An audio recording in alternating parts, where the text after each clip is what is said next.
buy from me? Please?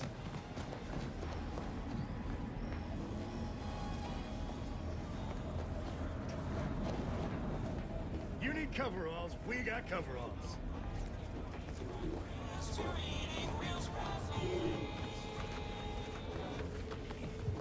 Doctor, dear, get your stitches.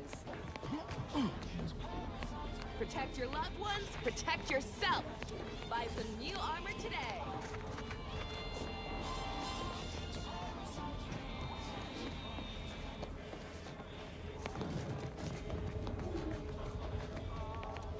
Look, everyone else here?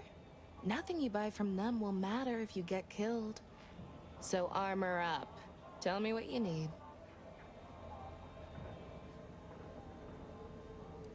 Booming now.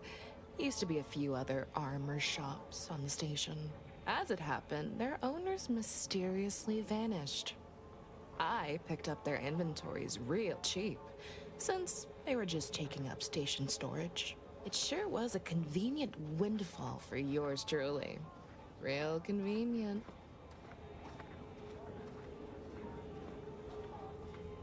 Exactly. I wish some other sorts around here who like to cast aspersions were as understanding as you. Can do.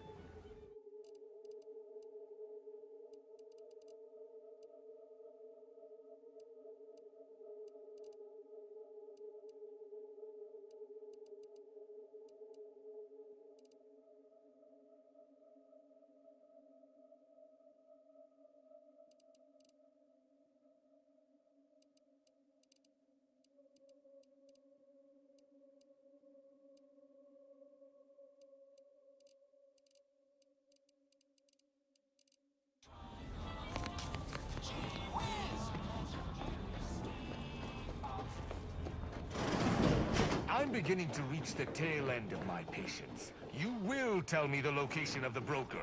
Lad, you ain't got much of a concept of a deal, do you? You ain't got nothing to offer, and a threat is offering less than nothing. You realize any other arbiter would have crushed you where you stand. Stranger, seen my fix? Hope you're about to offer to rid me of this damn fool. You cannot dissuade an arbiter from their sovereign-given duty, no matter how much of an irritant you may attempt to be.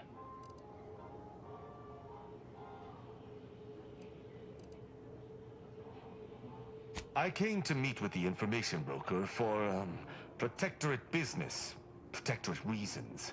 However, I find myself foiled at near every turn. None within the protectorate would defy an arbiter and expect to live. Regrettably, I cannot make the locals see reason without rendering myself unable to learn what I seek. Even polite entreaties don't see most getting an invite to the broker, and you've been anything but.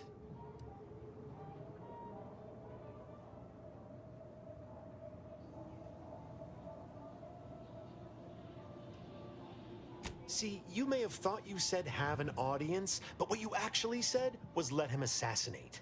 Do I look like a sentinel to you? No, don't answer that. My point is that if I wanted to kill everyone here, we would not be having this obnoxious conversation. No matter what this fella says, he's not going to convince me to trust him. He's a walking security risk.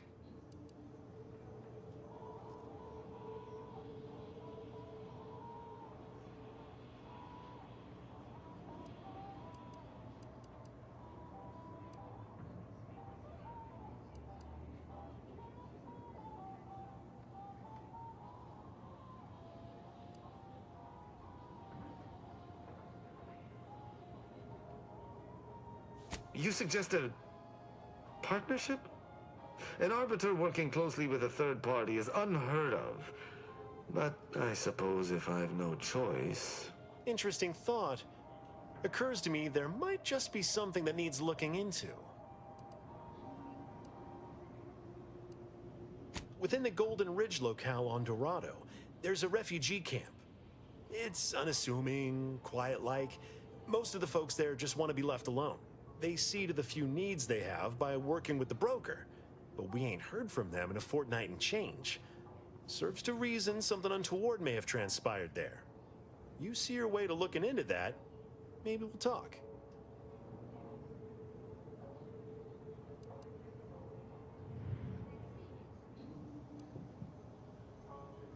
That's between them and Sub Rosa.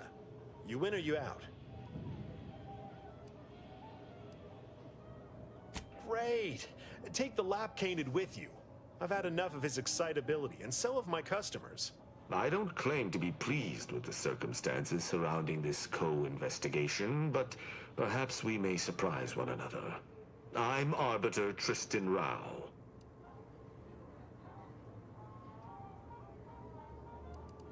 When I was an apprentice, yes, but not since. And certainly never with an outsider. I shall meet you at the camp. Let us hope we both arrive there intact.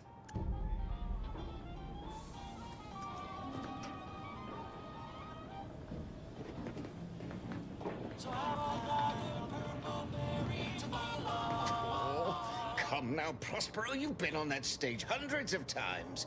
This perturbation looks bad on you, and you're not one for looking bad. Terribly sorry you've got me ruminating. A man of my persuasion shouldn't stoop to such self-deprecation, especially in front of prospective customers.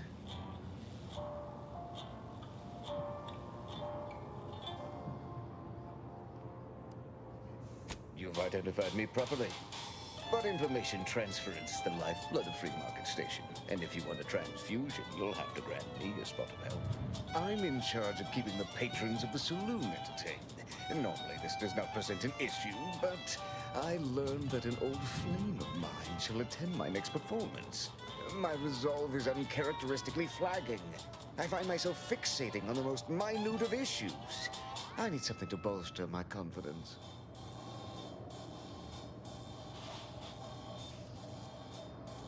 Liquid courage has never failed me, but I have a discerning palate. The automech chef in the bazaar sells my preferred brand of alcohol, though it can be headstrong. You see, I can't just drink any old swill from the bar. My refined palate can only stomach one drink. Iceberg aged whiskey. Something of a collector's item, I'm told. Now, if you'll excuse me, an artist must be granted solitude to properly amass his mental forces.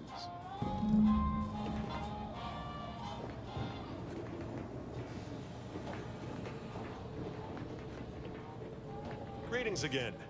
Hope that little day excursion you and I jawed about is going well. Libations or information? What's your poison?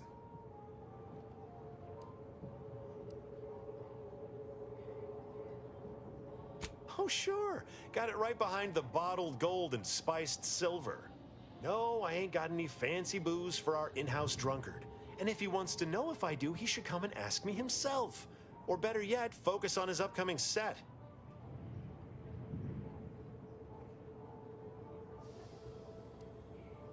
If you were running a less-than-legal group, would you want everyone knowing your agents' identities? I don't think so. Lots of folks in Sub Rosa have friends and family elsewhere. Auntie's Choice and the Protectorate predominantly, but some order. If their identities somehow got out, those friends and family are suddenly going to look like much juicier targets. It's safer for everyone this way.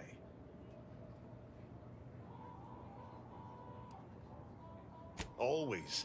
For example, there's some kind of hoity-toity collector type parked upstairs. Supposedly, she's willing to sell some of her collection if you impress her. Laws.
Another challenger approaches. Prepare to be sent weeping from my curio collection. None have defeated my collections, and none shall. But I do so delight in a competition. Are you prepared to do battle?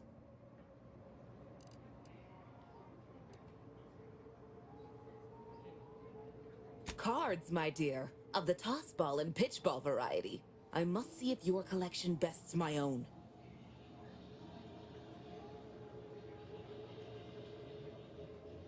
Sporting! Let us do battle.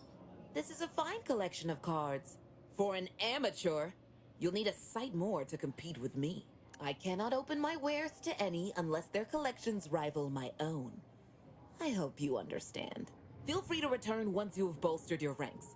But know that you shall still not defeat me.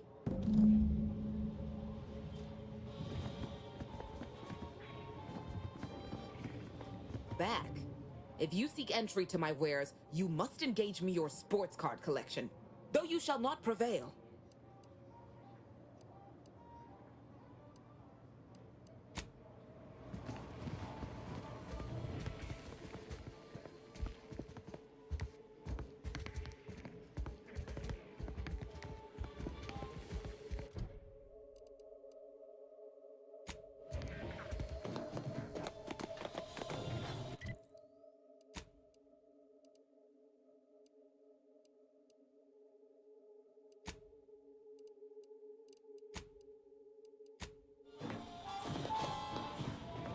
I shall see you at the refugee camp. Hopefully they shan't be chagrined by my presence.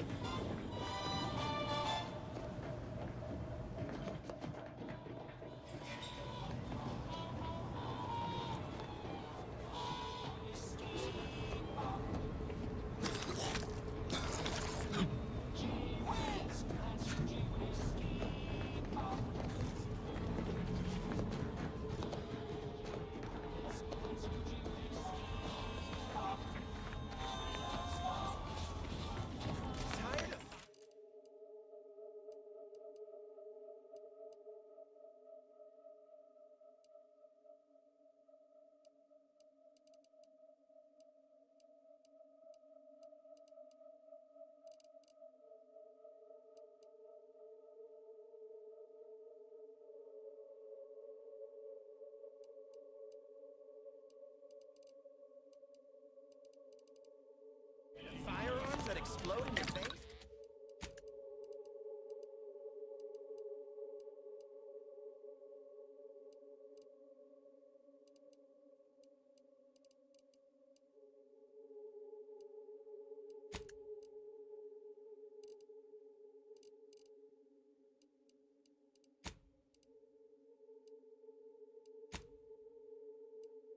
Face? Come to not a weapons store!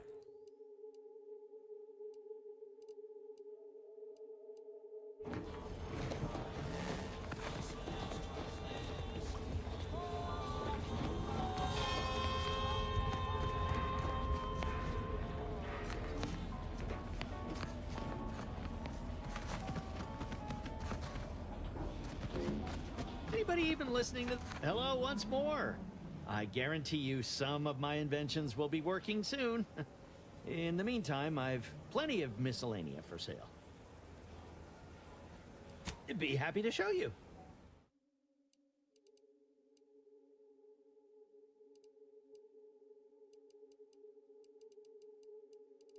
My contraptions don't...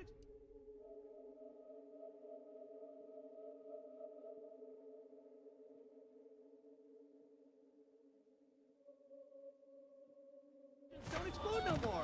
Honest. Meals current. Welcome to our... What may this unit rehydrate for you? Yes, Iceberg Aged Whiskey is currently on reserve for Prospero Paulo. Current customer is not Prospero Paulo. Unit cannot vend to current customer.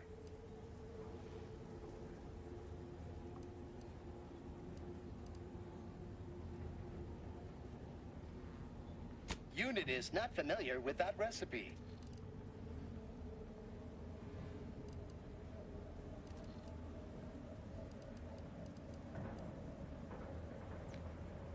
Negative. This unit and stall are registered to, when last seen, Mr. Error. Road sales grandstanding. Foul.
My gear has the fewest holes out of any close-on station for your money back.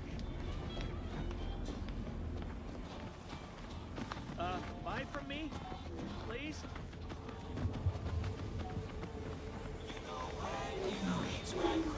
You just bought a shooter from not a weapons store, right? How's it treating? Greetings. How has the data collection fared?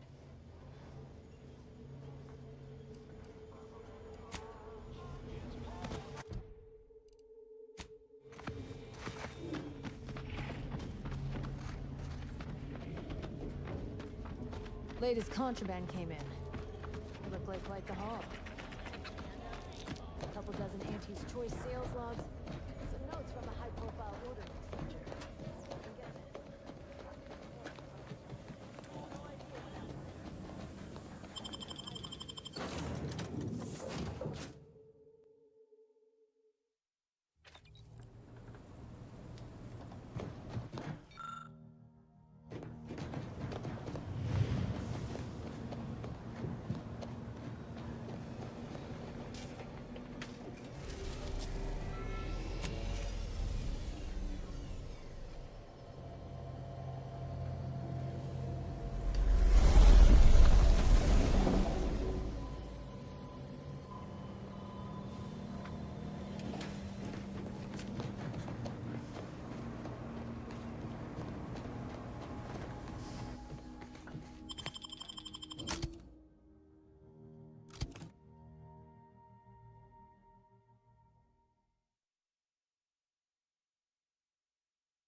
been active fighting here in I don't even know how long. We got bases down there. If one of them got hit, then that strike will be the first of many.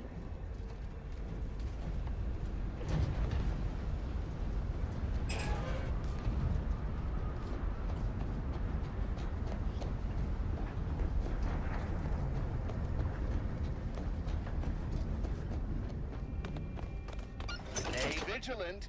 Report any suspicious activity to your nearest station warden.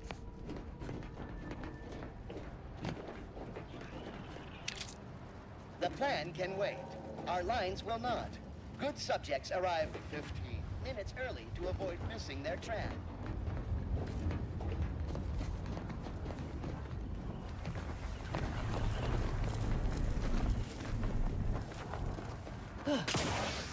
Attention passenger. You are running 21,027.5 hours late. This station's sure going to scrap since last I stepped out. Don't think we'll be hitching a ride anywhere quick.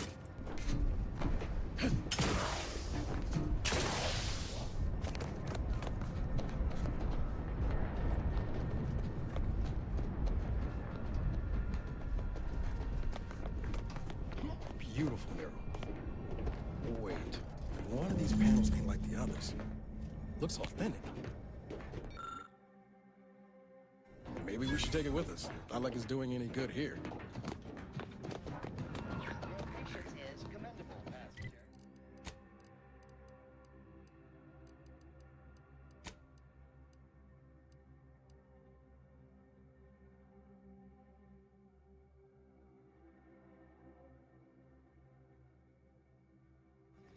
Please continue waiting quietly until the next tram arrives.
This is your 2061st reminder.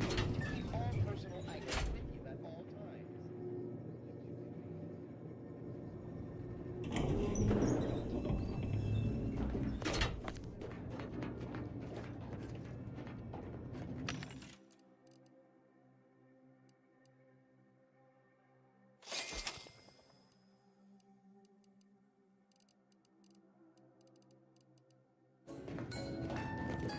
Looks like folks holed up here after the fighting started. Guess not everybody was eager to take sides.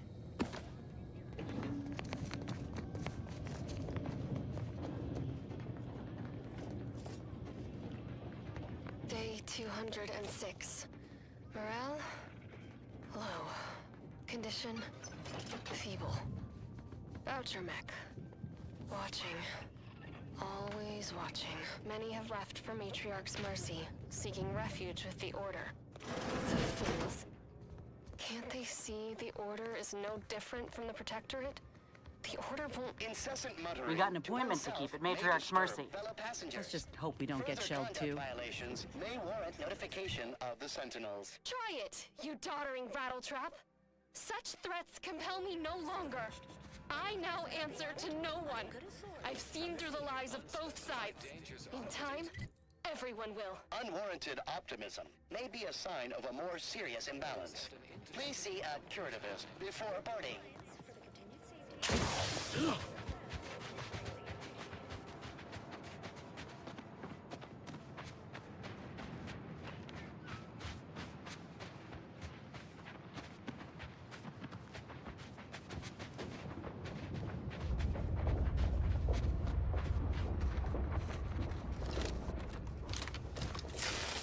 Got eyes on some no good.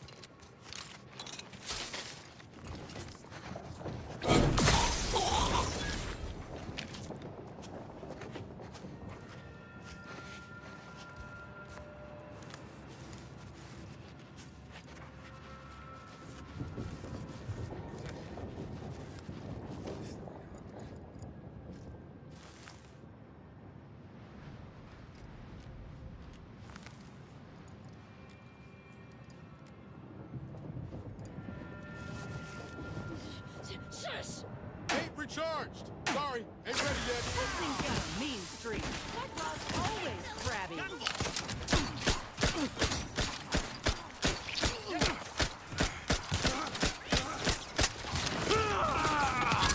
Crab's back in business.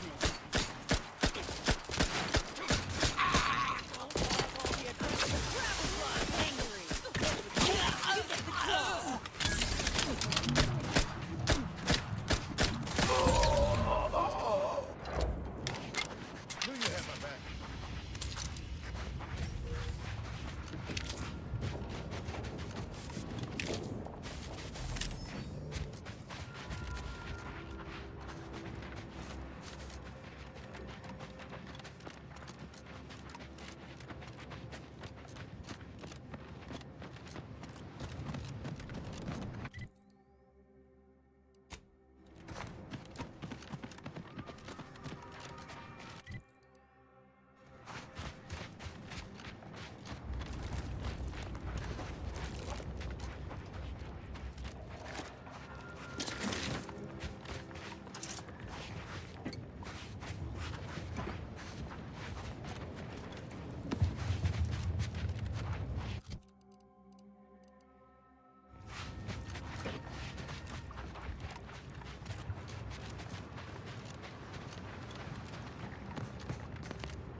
Because yes, it is.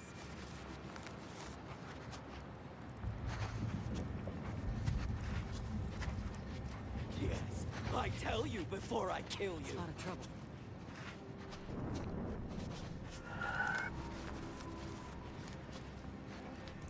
Dead without my Trina time. Looks like a fight.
Commander. I'm ahead. Got a distraction for you.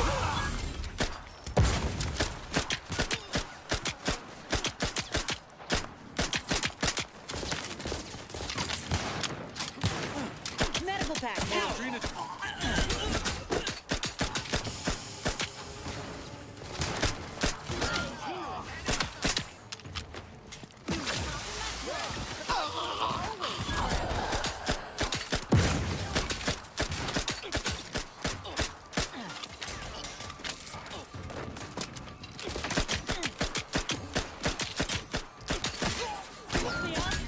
I do it for you.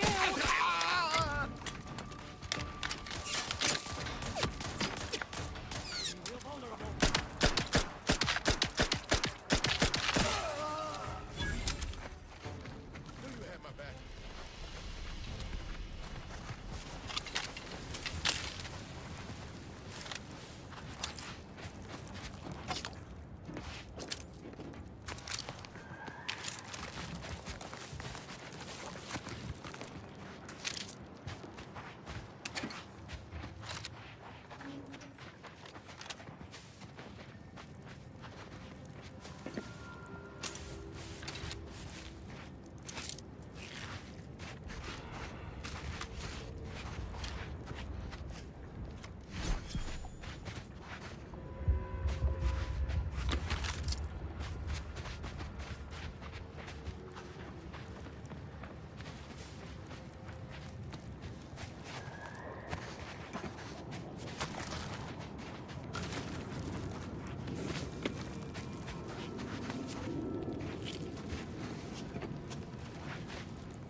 Can't believe we have to record this. Were the written orders really not enough? Void damn scrappers. Listen up, you, hard-working scrappers. Anti-Choice needs you to bring scrap.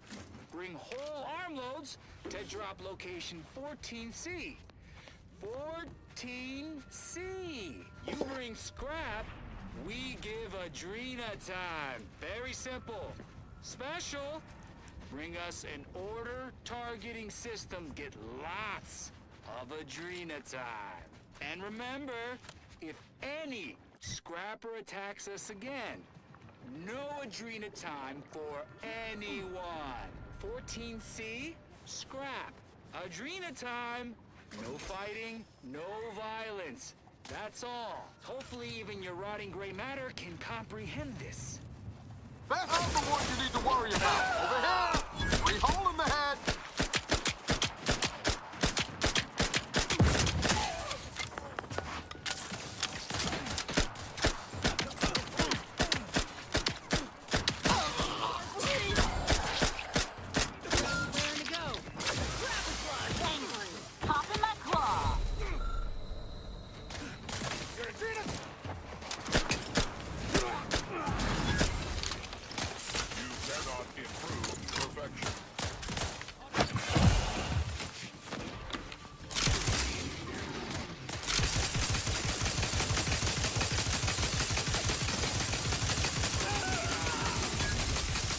Prescription filled. Looking pretty scathed, Commander. Electrical dampeners failing. Each of vital cause.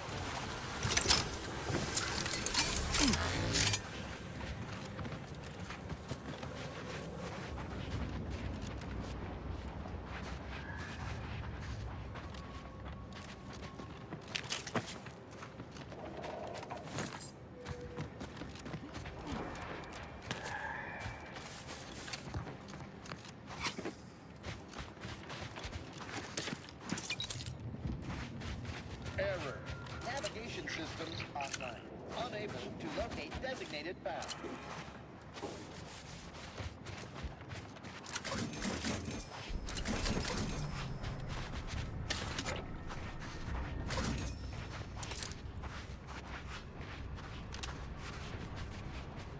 Greetings. This unit is unable to fulfill its programming. Are you able to assist this unit in its assigned duties? This unit is unable to execute its programming due to tampering. Navigational and other systems have been compromised. This unit is now being used as a target, which is not among its designated functions. This unit must return to Matriarch's Mercy to dispense medical care in order to fulfill its programming.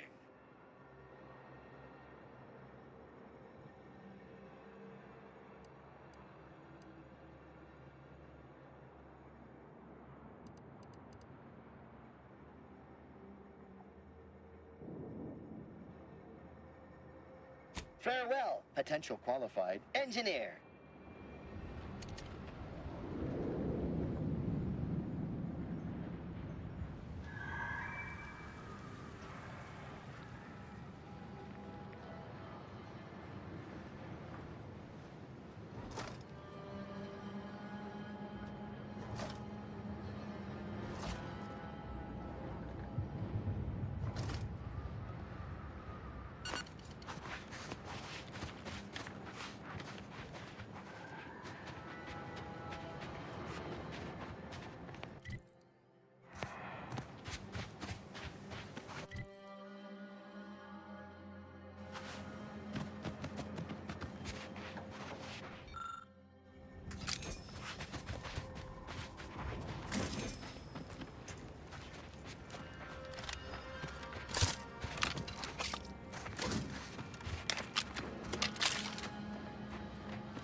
Liquid Up to, but I'm not ready.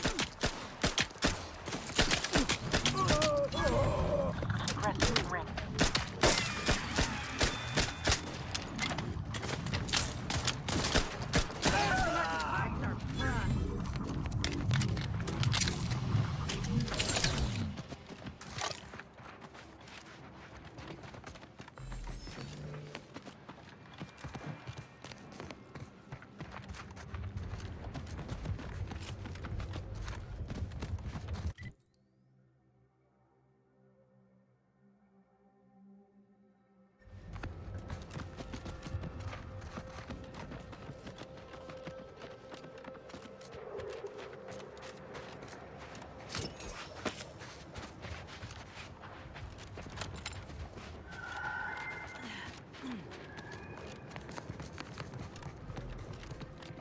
Looks like we're in for a hike.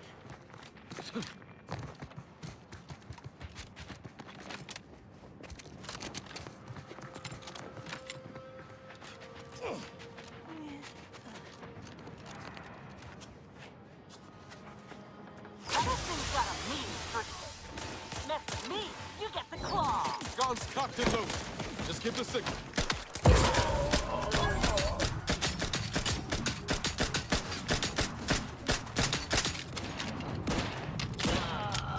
Things take time, Commander. Hey, got a distraction for you.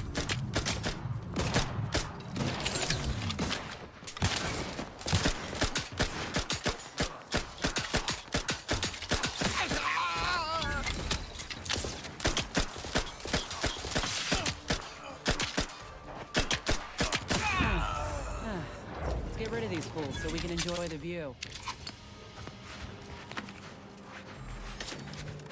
Yeah.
Hostile state.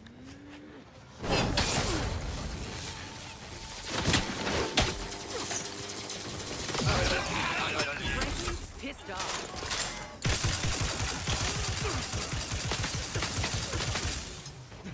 This thing's got a mean streak.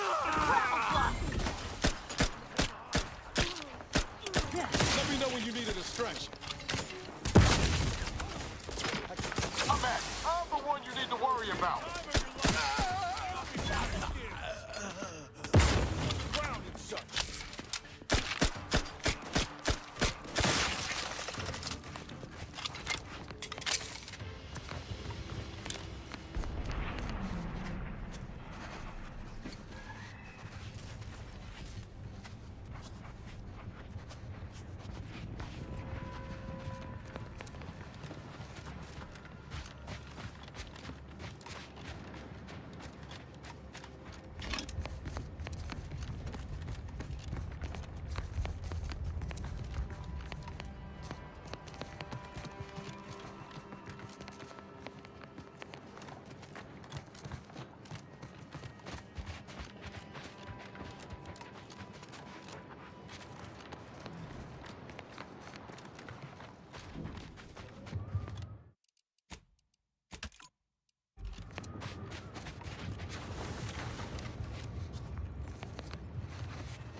Trouble ahead.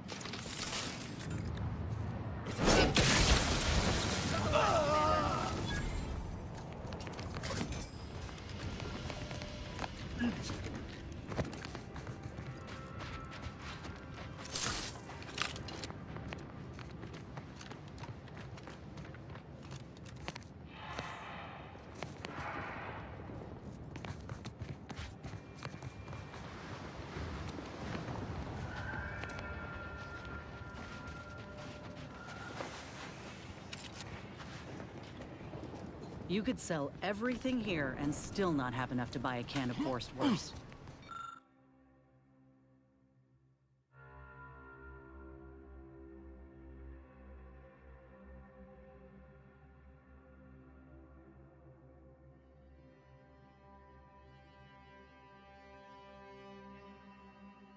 Almost feel bad for him.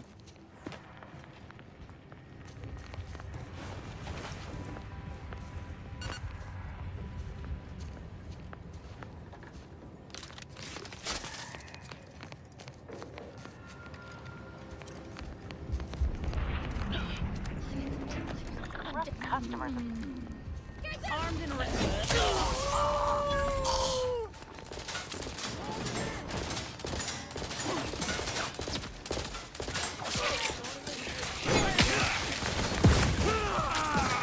Commander, you're bleeding.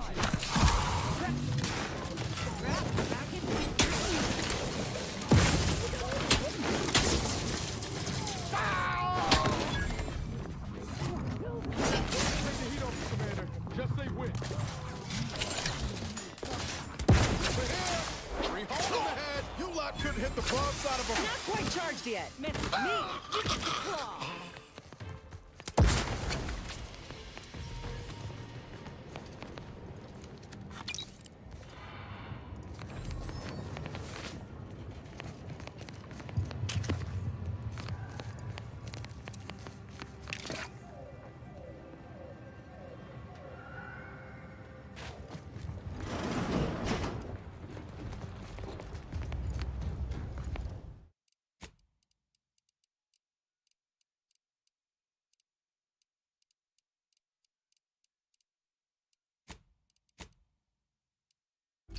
One thing about Arcadians is they know how to build.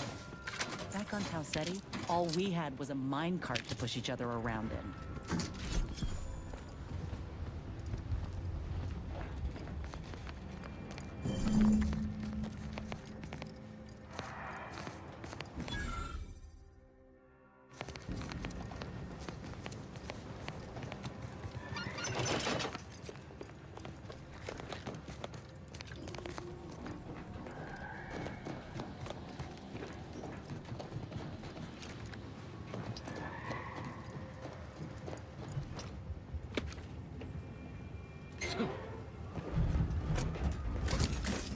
I wouldn't give for a little public transport right about now.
Sure, it's pretty now, but have we considered what it might look like on fire?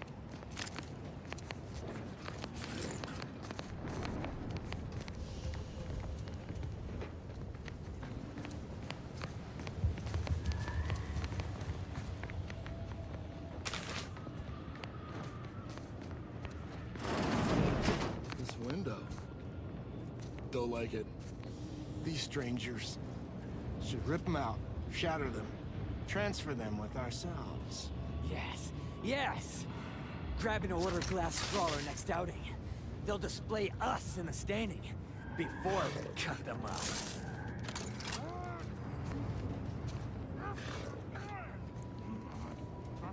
We've got company, Commander. The unfriendly kind.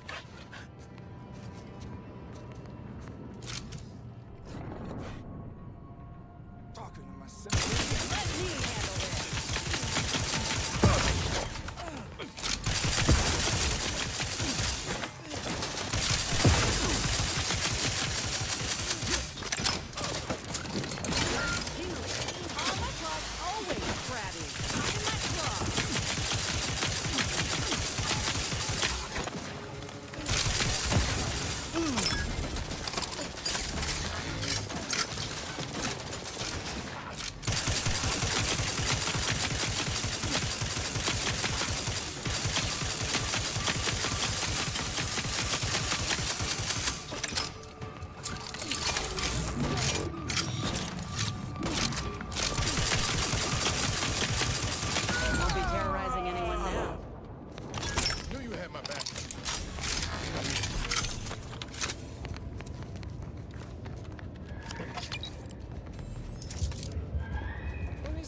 some sort of humor in the onset of the first war in Arcadia's history, within a few days of my being assigned here. As far from Protectorate society as possible, Golden Ridge suffers under an invading force, and moreover, it appears that our brave colleagues have betrayed us. At first, I lamented my isolation, but I've realized I was where I needed to be of service. The scores of abandoned subjects need a leader. I have enlisted the staff at these estates to help accept the first influx of still loyal Protectorate refugees. More shall come. I shall lead them out of the shadows and into the light. For the good of the Protectorate. This is my calling.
So you did come.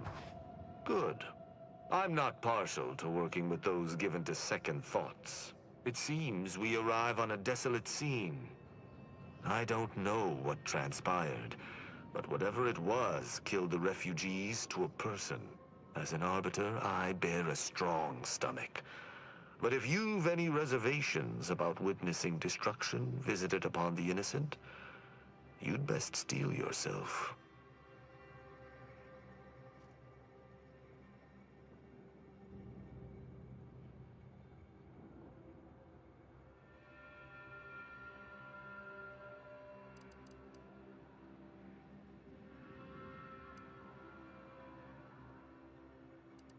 I've some theories on the refugees' killers, but I remain unsatisfied. Although I am not required to do so as an arbiter, I would care to acquire proof.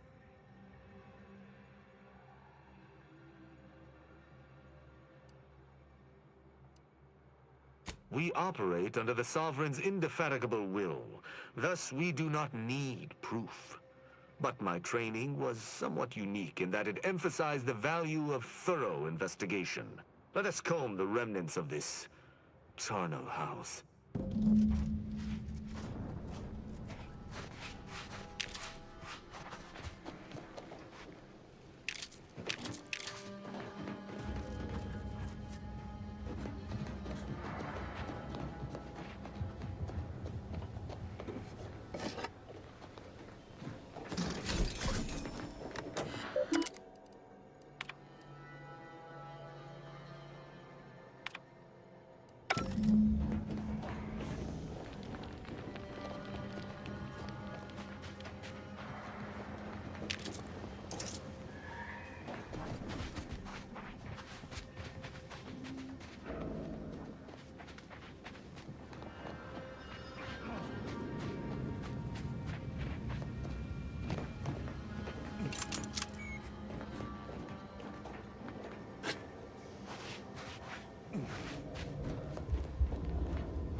Yes, that's an incisor, all right.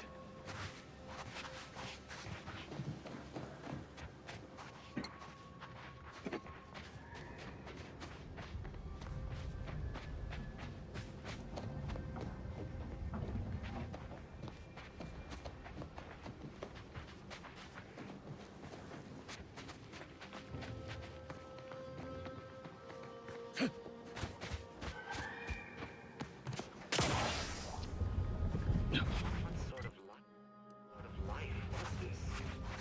the Sovereign's guidance.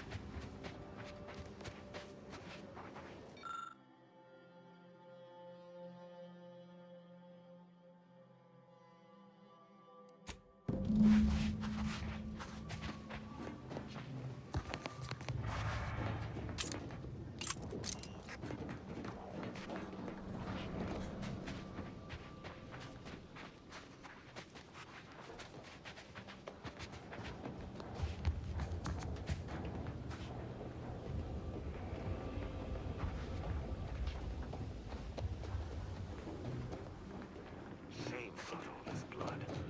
Just polish these boots.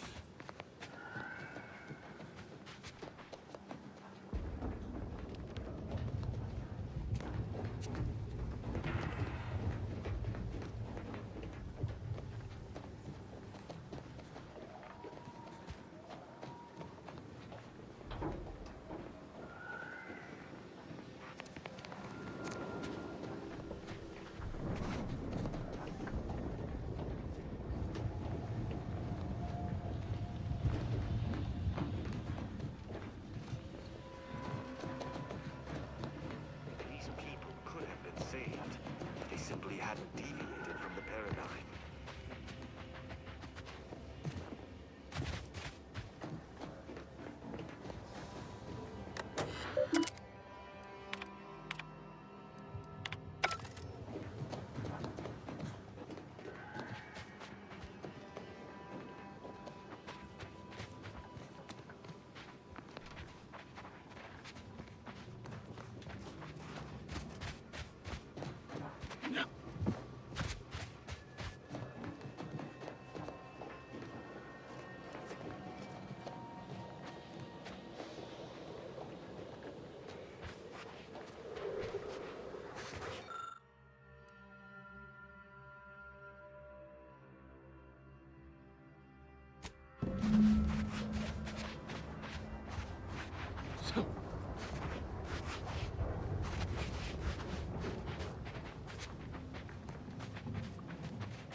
I cannot help but feel a pang for these people, cut down without a hope of defense. We must uncover what transpired here.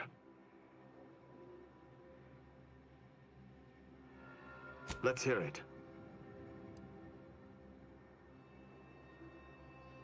Seems this base has seen its share of destruction. I maintain that it feels deliberate, judging by the still standing buildings. Was there anything remarkable about it?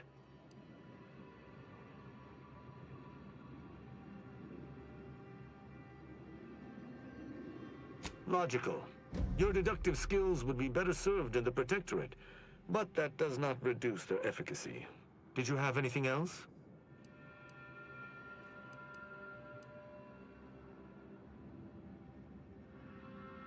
I doubt it factored in their inadequacy in the face of a superior force, assuming there was a superior force.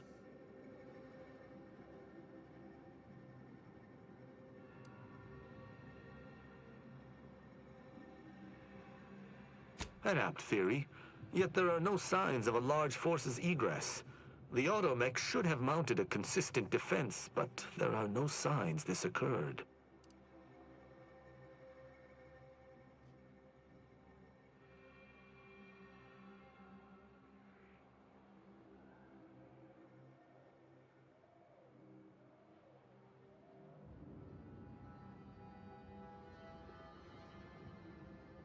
Someone visited much carnage on this place while leaving few signs of their presence. Did you learn anything by examining the body?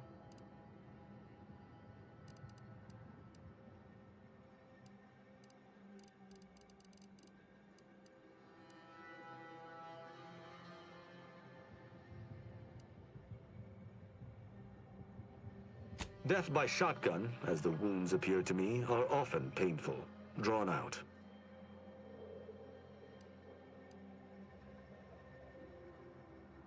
Myriad dead refugees, killed in a particular way, but only a single destroyed automech. I'm beginning to make a connection. Did you notice anything interesting about it?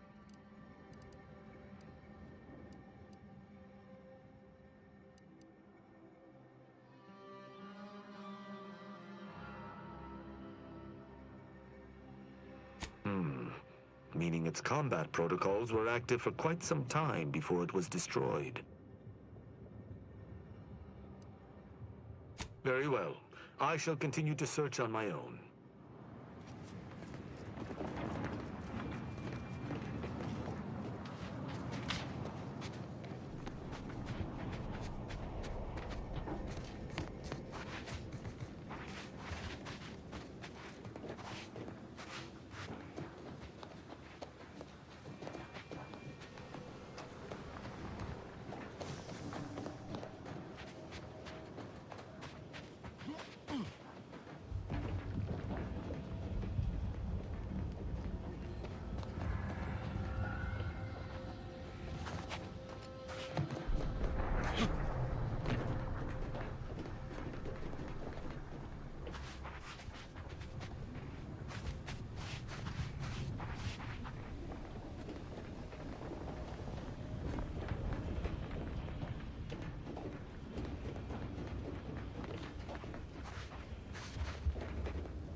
Salutations.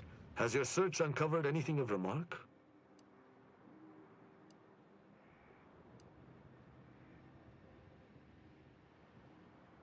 You're certain you've combed the place to your liking?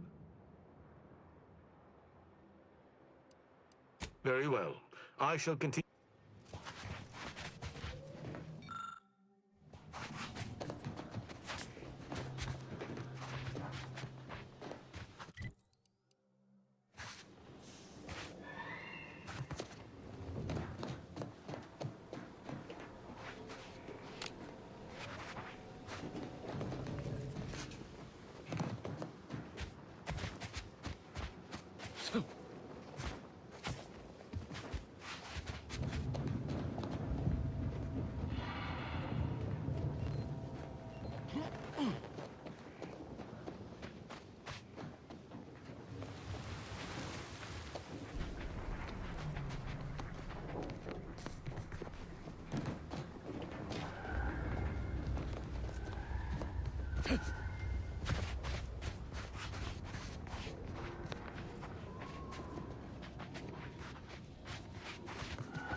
Salutations.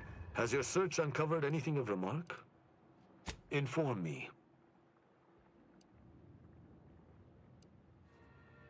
Oh? I wouldn't expect a localized transmitter to harbor anything of note. Prove me wrong.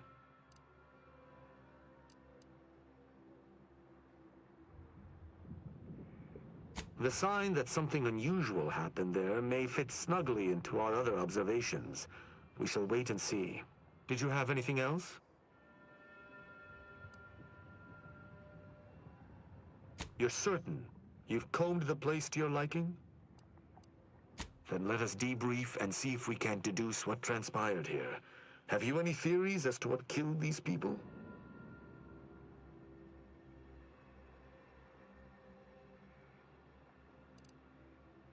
I have a strong theory, but there are gaps.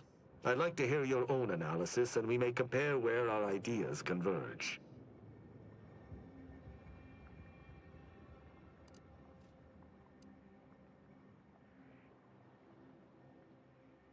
Although I'm no ballistics expert, the death wounds on the corpses appear to match those inflicted by an automech.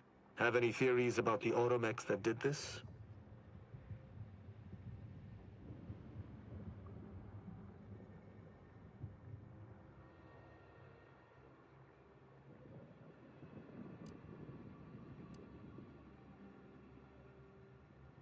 Yes, but remember, these automechanicals were capable of killing dozens of people.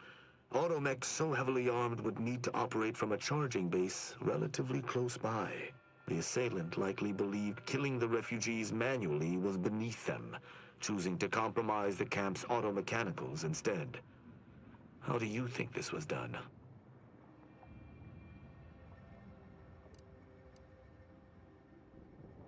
It's too convenient. I submit that the refugees predominantly used the local shortwave tower to control their automechs. The saboteur commandeered it and sent out an override. The only remaining puzzle piece is why. Why go through all this trouble to eliminate a handful of isolated refugees?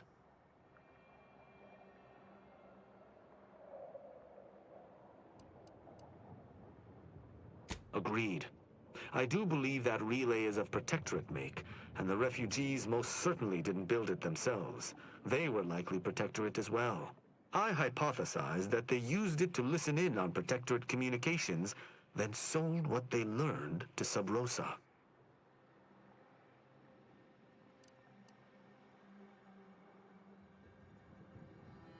After the Vox relay's recent destruction, High Command would have ordered a security sweep of all communication systems. This outpost's relay would have returned a signal. Upon learning of this camp's existence, they'd have dispatched a sentinel to cross off any would-be traitors. Hence the destruction we bear witness to.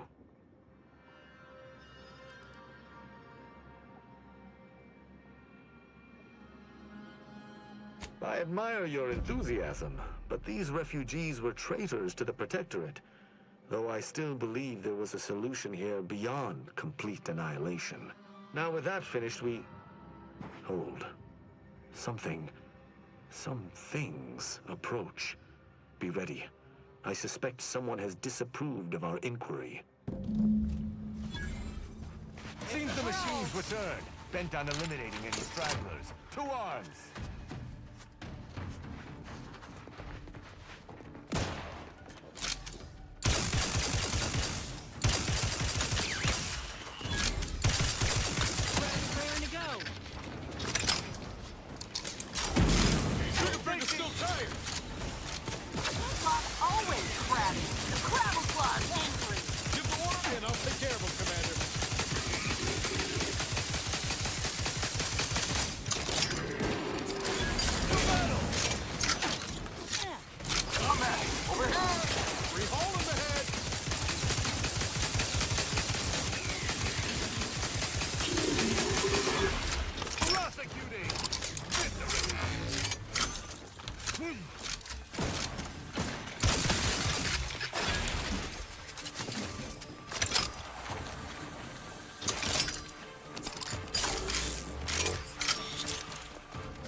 Your own admirably.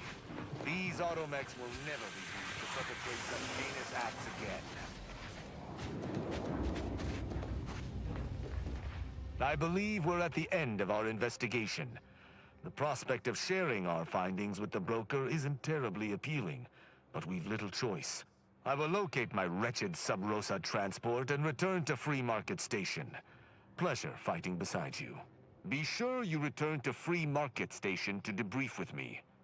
Despite our work here, I somehow doubt the broker would grant an audience to me alone.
How are the informant lines treating you? Hear anything good? Not terribly. My only shield bounty agent, and I just don't get why we have to buy our own weapons from our own merchants. Got people who still just sit here.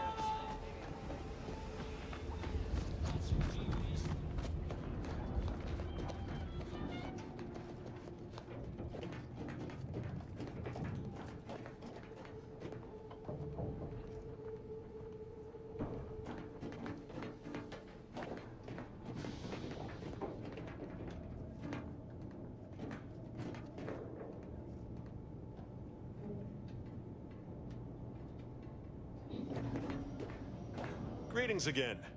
Hope that little day excursion you and I jawed about is going well. Libations or information? What's your poison?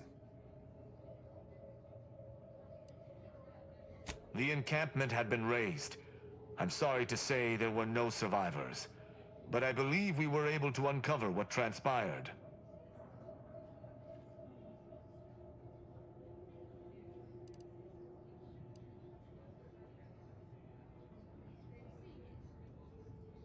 Unraveling the truth of things was anything but simple. Considering the circumstances and your nature as an outsider, I think you did well. I'm surprised. Didn't know if you had it in you, especially with an arbiter in tow. But you got what was needed. Not bad at all. I'd be happy to direct you to the broker. First, though, we've got a small issue. There's a malfunctioning lamp in the basement I need someone to take a look at. Here's a keycard to get you down there. You mind?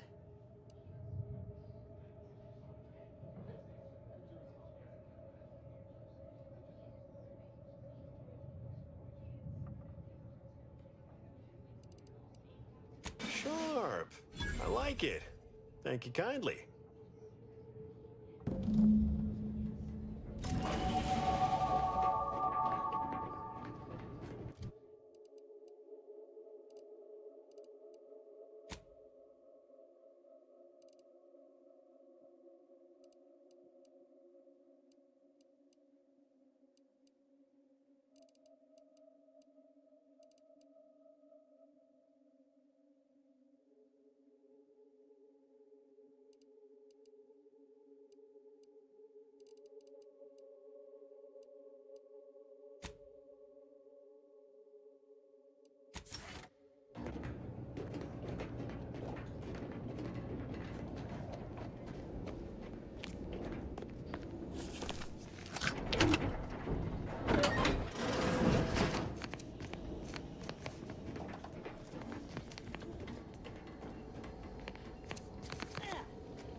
Anyone had asked me, I had to put the odds of a live arbiter finding his way into my chambers at 1 in a few trillion. Good that you didn't come here for blood, Arbiter Rao. Barney would have sniffed it out and broken you in twain. And I do disdain mopping up Protectorate corpses.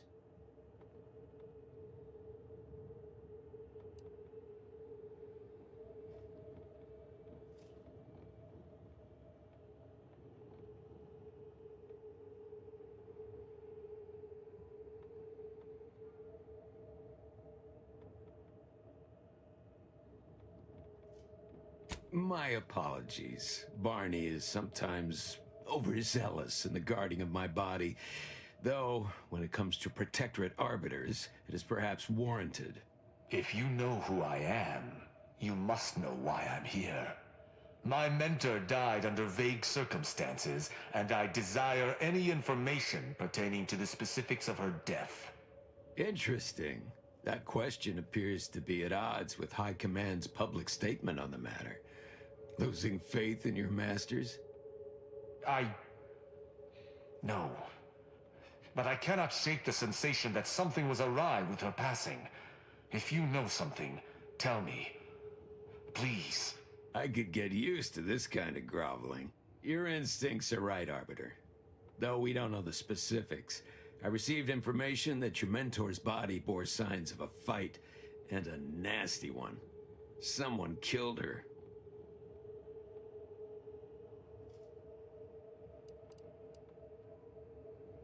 I shall in time, when fewer prying ears abound.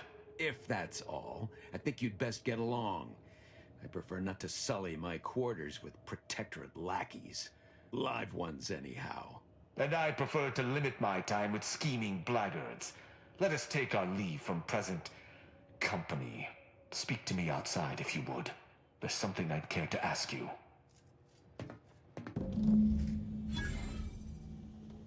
Run along now.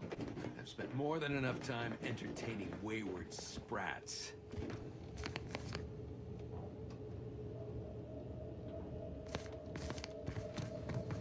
Yeah, how about this? I recruited a Protectorate subject direct leg from Bastion, middle of a Protectorate holding. Think I'll congratulate you for risking your hide to recruit one subject? Forgive me for withholding my applause. You're jealous of my charms. Yeah, real jealous. So are the half-dozen AC ad execs I recruited last week. We're all just vomitous with envy.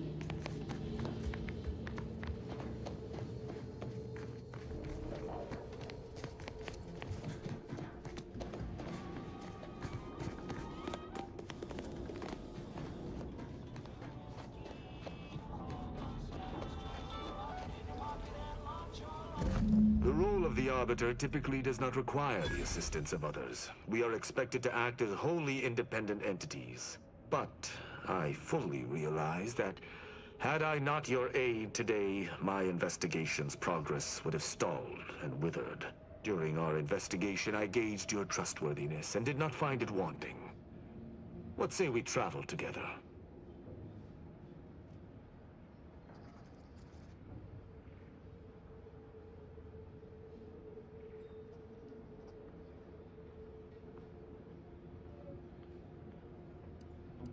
I think you have earned forthrightness. I came to Free Market Station to seek the true killer of my mentor, the Supreme Arbiter. Sub Rosa deals in information, and were thusly my best lead on her killer. They gave me less than I'd hoped, but it was at least a start. Unfortunately, I cannot act truly alone. I have no ship, and no support.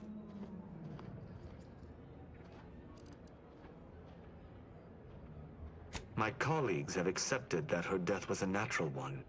Questioning an explanation of that nature is foolish, dangerous even. Nonetheless, the circumstances of her death trouble me. I cannot allow myself to accept the explanation that's been put forth without investigating to the fullest of my abilities. I do not know your allegiance, and accordingly shall not speculate.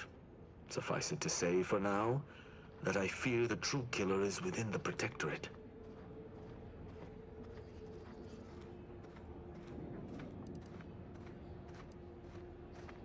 Utilizing one of our craft for independent purposes would have rendered me conspicuous. I knew Sub Rosa would offer steady transport as long as I paid their exorbitant fees, just as I knew they would collect information on my every movement. But I neither trust them, nor have the funds to continue this relationship for much longer. You, on the other hand, have proven to be a capable partner. I hold my word in highest regard. Were I to pledge allegiance to you, the pact would be nigh unbreakable, barring some extreme action on your part.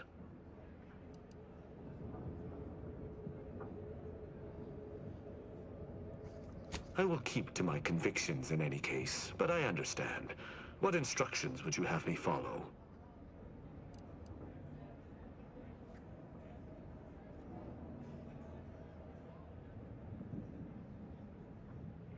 I should have considered this eventuality. I will listen to your words, and I shall follow your orders. I will not assail enemies of the Protectorate without your consent, though I will not like it. But if my sense of duty outpaces my willingness to comply with an order, or if you attack my brethren unprovoked, our relationship will come to an abrupt end. Excellent. I hope our working relationship is most fruitful. I'm sure we shall discover much together. I don't argue he seems capable, but let's be mindful where his true allegiance lies.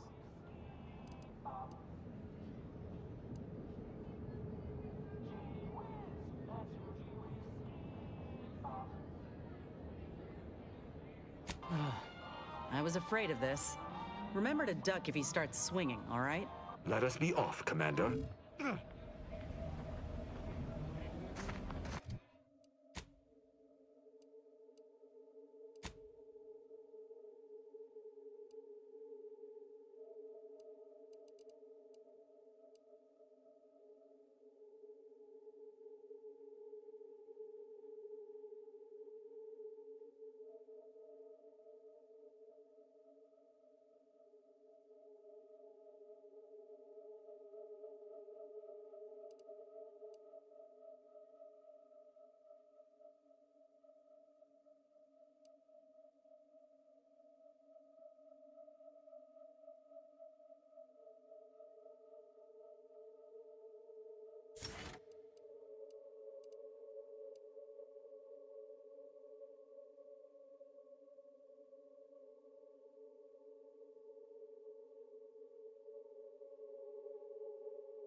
Just heard back.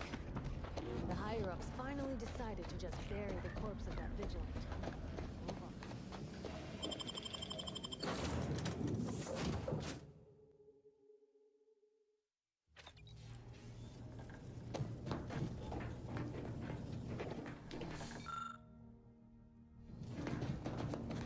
on. Arbiter Rao has been admitted to the ship. This unit will proceed with a Protectorate Welcome Protocol, which may include burning, prodding, and/or light electrical shocks. Agent Ibarra refers to this as somatic tolerance testing and really funny. This unit is available to answer any queries.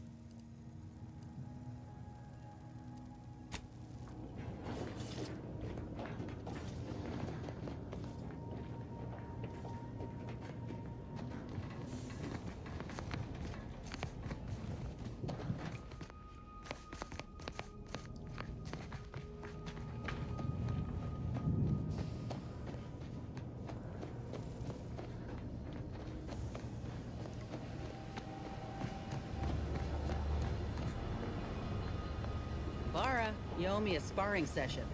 Get your gloves and warm up. Glad you stopped by. I had something I wanted to ask you. Now that we're out of pulping distance, are you sure about recruiting that Arbiter? That hammer's a fine piece of weaponry, sure enough. But how much can we trust the hand wielding it?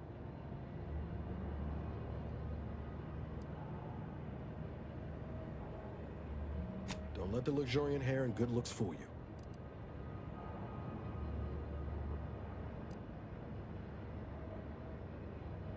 I'm flattered.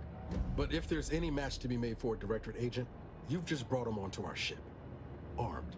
Arbiters ain't like us. Facts matter less to them than personal judgments. Once the boulder's going, someone's getting crushed. I've seen it happen more than once.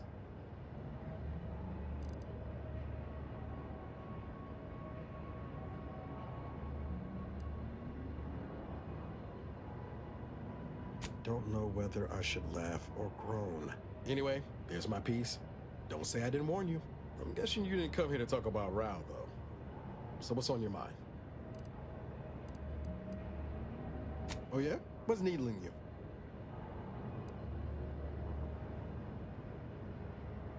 Shit.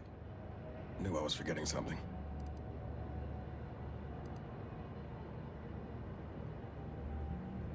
Of course you did. I had some trouble adjusting in the years after Horizon Point. I was in pain more times than I wasn't. Had trouble sleeping. The drinks helped. Until they didn't.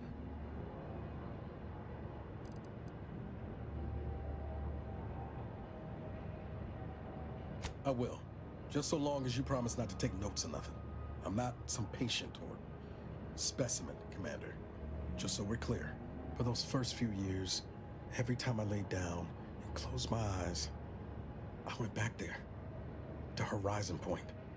I'd swear I could feel the explosion again, the heat coming at me. I'd wake suddenly in the middle of the night, startling at nothing. Sweating like I'd run a race. Sometimes Zeb set up with me. He told me I'd get better with time, and I did. The sedatives he was occasionally able to get his hands on didn't hurt neither. Anyway, that was the past. I'm good now. I found other ways to cope. Healthier ones.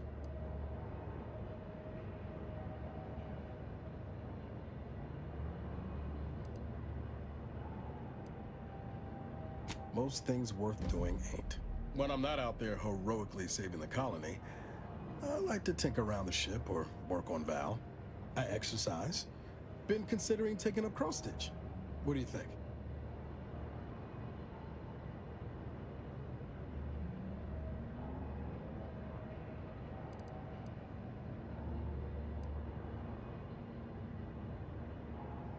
Just remember you said that the next time I'm puttering around at odd hours making a racket. And thanks. Was there anything else you needed, Commander?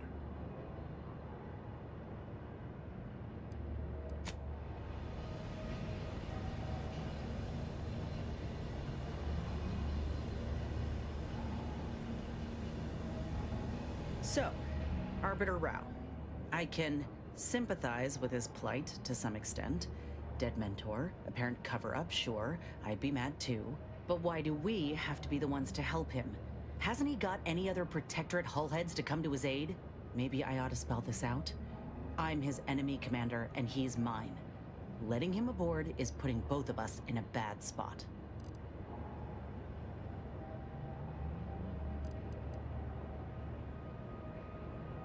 Yeah, but do the rest of us deserve to be put at risk? I ain't just saying this to be contrary, Commander. If he actually agrees to keep the peace, then fine, but I still gotta maintain due diligence. You should too. Anyway, appreciate you hearing me out.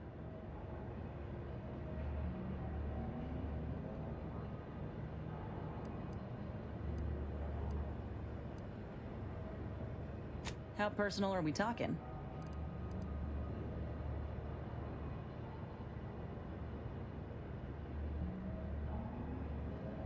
If this new graft fails, you mean? Then I keep pushing forward till I can't anymore. You didn't see me when I first got out of surgery and came to Paradise Island. The fact that you and I met at all is a testament to Doc's skill. But suppose if her treatment doesn't stick, then maybe it's my time to go. You can only cheat death so many times. You know that as well as I do.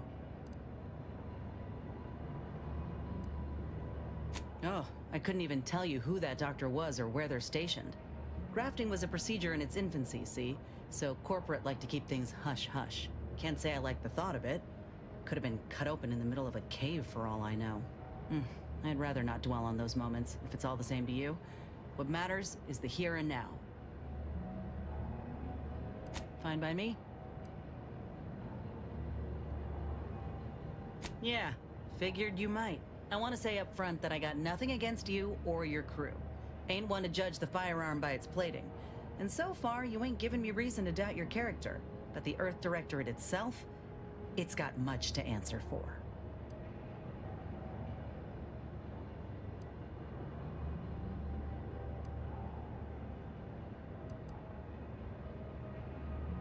The Earth Directorate swore a promise to every colony out there. That if you plead for help, help will come. Maybe not immediately, but you know, maybe sometime this decade. But that's all a heap of shit. You know how many of us in Tau Ceti tried to send messages? And when that didn't work, how we begged the stars for the Earth Directorate to save us? They never responded. Never showed up.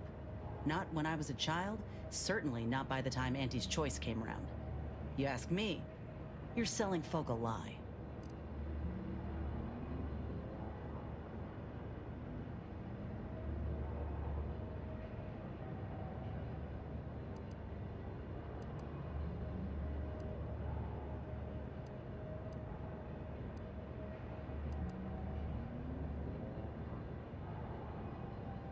I know that. I see you doing all you can to help folk. Look, I ain't holding you to account for the Earth Directorate's ills. No more than anyone would hold me to those of Auntie's Choice. We're our own people. No matter how often I'm hit in the face with that fact, with you, with Ethel, it's rather easy to forget at times. But talking through this reminds me. And I appreciate it, Commander.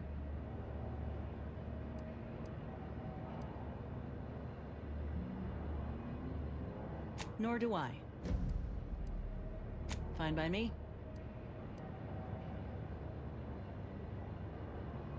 Oh, come on. It's just a hobby. An obvious one at that. I picked up drawing from the grandpa in the domicile next door back in Tau Ceti. When I was a kid, he told me the best way to appreciate nature was to create some of your own and carry it with you. The notion's taken on a bit of a different meaning now with Auntie, but I reckon that grandpa has the right of it.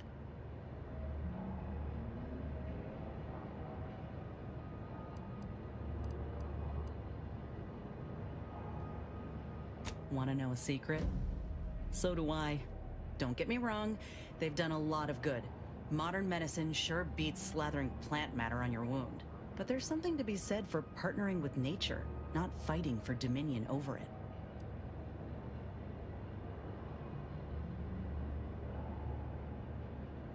Vincent. He used to draw posters and ads for Spacer's Choice. He had style. Of course, that didn't last.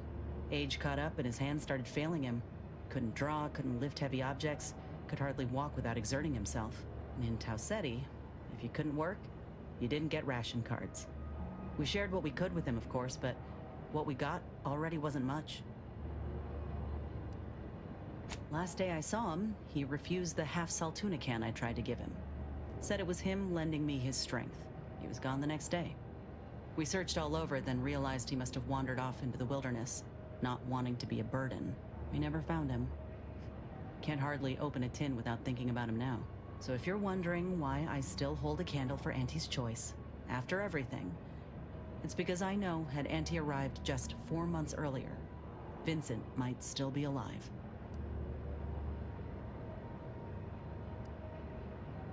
It's been years now since I talked about it. He was a good man.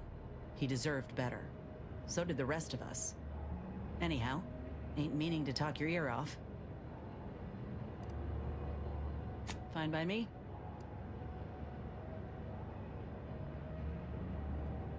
Not great. It was a mining colony under Spacer's Choice. Didn't have much, but my parents worked hard to ensure we had shelter and a warm meal every day. They're good folk. I love them. But I don't think they ever quite grasped how bad things were before Auntie's Choice came.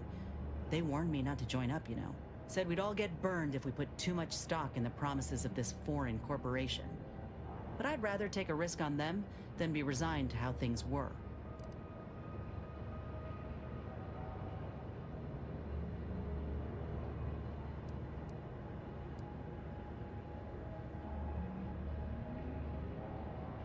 Maybe. Though what I've seen from Auntie's Choice should put my folks' doubts to rest. Right away, I got the offer to enlist and the bonus paid at signing.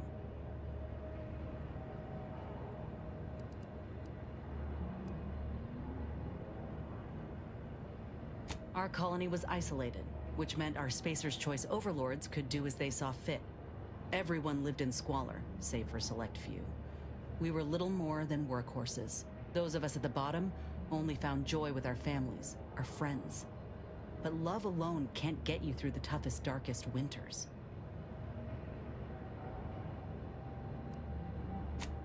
I miss the sunsets, and my folks, though I know they're well taken care of nowadays. but that's about it. Most of my friends joined up when I did, so we took our community with us. Leaving my hometown itself, it was an eager farewell.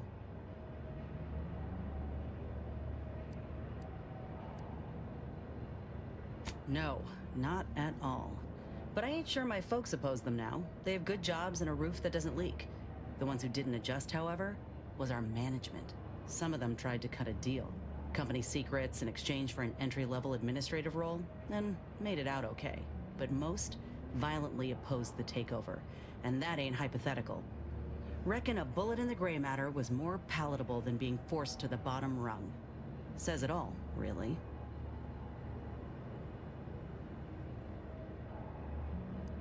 Fine by me.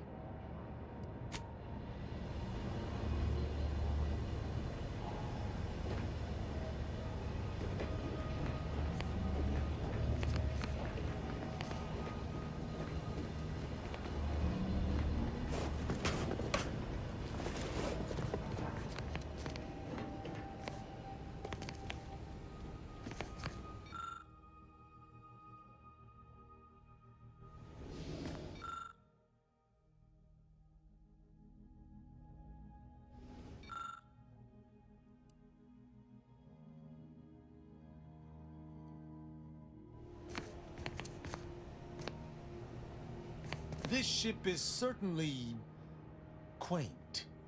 The grease stains and thrice retrofitted pipes give one the thrilling impression that the ship might burst into flames at any moment.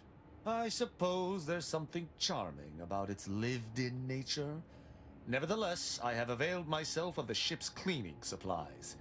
Unsightliness is an enemy as sure as any other. Certainly. I consider myself an open tome. Quite well. I am able to uphold justice wherever it may flag. Bolstered, of course, by your steady support. Was there more in this vein you wish to discuss?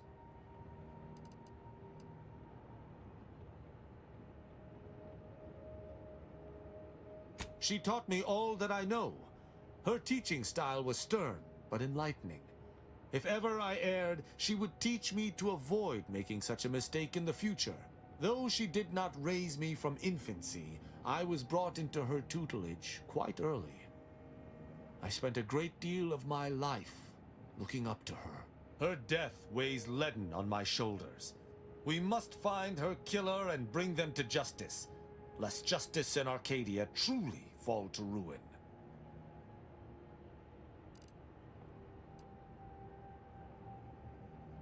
Why, he is of the matriarch's direct lineage.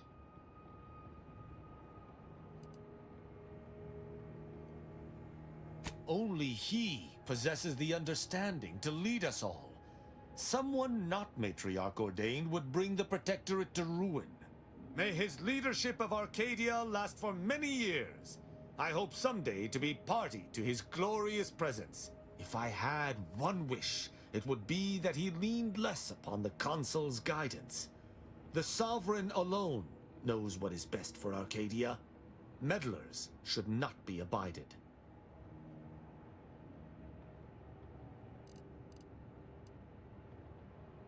In every respect, save being humans, and perhaps even that is arguable in the Sentinel's case. Where Arbiters uphold justice and loyalty within the Protectorate, the Sentinels operate on its fringes. They are clandestine operatives, little more than alleyway backstabbers.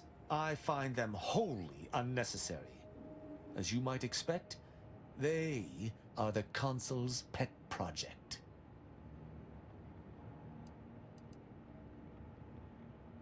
Straightforward. I was trained from a young age under the tutelage of Supreme Arbiter Marthana Andros, alongside my co-protege. Only those rated most highly on the Protectorate Acumen test could be placed even among the ranks of Arbiters. And to be mentored by the Supreme Arbiter herself was a great honor. Moreover, she taught her proteges to seek out evidence before judging as they saw fit, despite the fact that an Arbiter needs nothing of the sort to declare something a crime.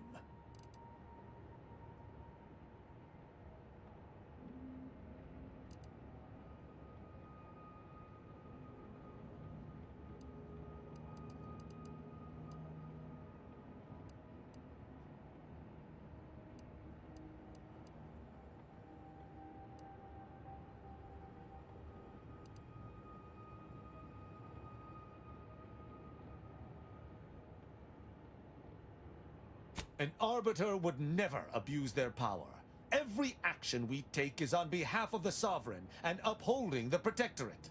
In any other society, I could see such a scenario resulting in anarchy, but the Protectorate is matriarch ordained. Our devotion is ironclad.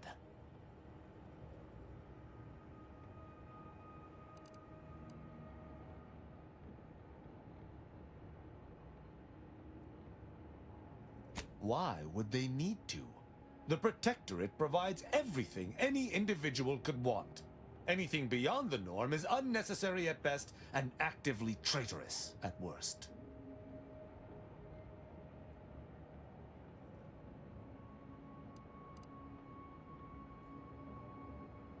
As the Protectorate's most elite, we protégés needed to be able to think flexibly and adapt to situations that faced us should they require adaptation. At least, I believe that's why. Would that I could still ask her. Alas.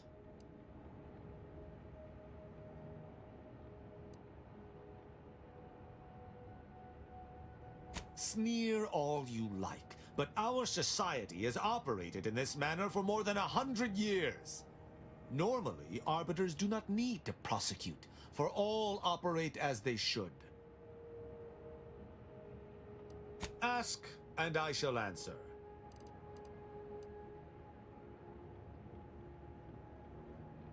Who amongst our motley assortment would you care to discuss? I find Agent Ibarra most curious. His system of values differs from my own, but not so much as I would expect. I look forward to understanding him better. He faces an interesting dilemma as an isolated member of the Earth Directorate. As do you, of course. I hope you both remain steadfast to your values. She is an endearing piece of engineering. Her continued functionality, despite her advanced age, speaks to a skilled caretaker, though she retains certain quirks. Earlier, she bumped into my head, bleating, "Please do your part to keep the incognito clean. Remove any and all foreign mineral deposits." She is an enemy combatant, and were I not in your command, I would be honor-bound to bring her low. Yet, she is also oddly intriguing. She does not possess the scavenger's appetite of her colleagues. Perhaps if I came to know her better, I might, find techniques to use against her fellows. She is most certainly a typical Auntie's choice minion, unfortunately. Though overlooking it is immensely difficult, I shall do so to maintain positive relations with yourself. Verily, idle gossip hardly suits an arbiter anyhow.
Think they made the statue big enough?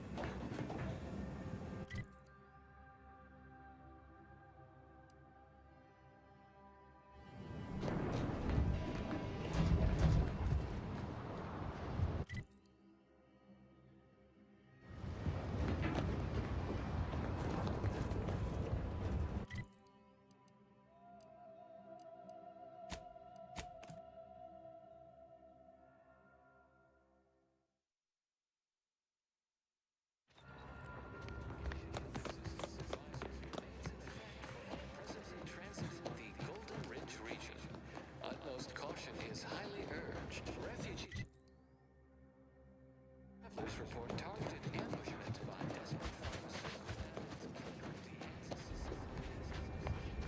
Please, somebody help us! Anybody, please! Finally, some help. We desperately need aid. Desperately. My family and I, we was making our way to the mercy camp for us refugees. We were set upon. My wife, my son were injured. Can't move them by myself. I had to leave them just past this tunnel so as I could go for help. But being alone is even more riskier. The Varachnids, I chased them off, but they'll be back. Please help us. Ain't nothing I can do for them, but you got weapon and medicines and can get us to the camp. Please.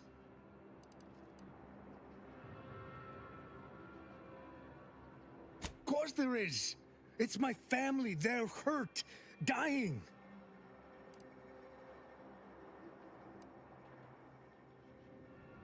Thank you. Thank you. This way. This way.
This off. Stand me back up. Knew you had my back.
Another refugee? All right, step forward. Just a moment. Allowing anyone into Matriarch's Mercy unprocessed will upset the precarious ratio of refugees to aid. We should have an opportunity for placement in approximately 7.85 days, presuming no unforeseen alterations.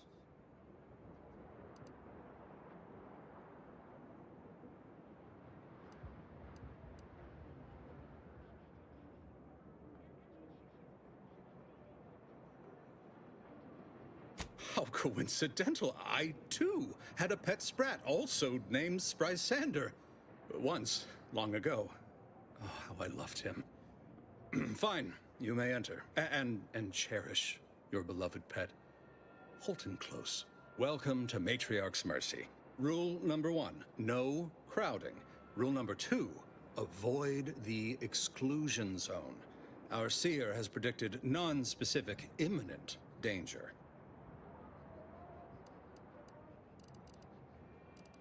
I thought the name was self-explanatory. Our seer predicted that a corner of the encampment is in terrible danger. Danger from what? Or when? Unclear. Stay away from it, and, in all probability, you won't have to find out.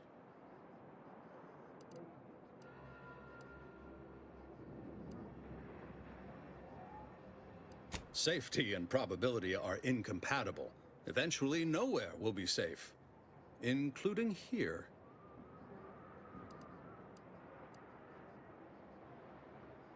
Our predictions spring from the universal equation, the very numbers that guide the stars. Only a fool ignores probability, and we don't suffer fools around these parts. Not at present, but according to our predictions, the creation of a third rule is likely, if not inevitable. That's enough questions. Keep the line moving. You need anything, talk to Seer Wiley. He's in the lift building, straight through the settlement.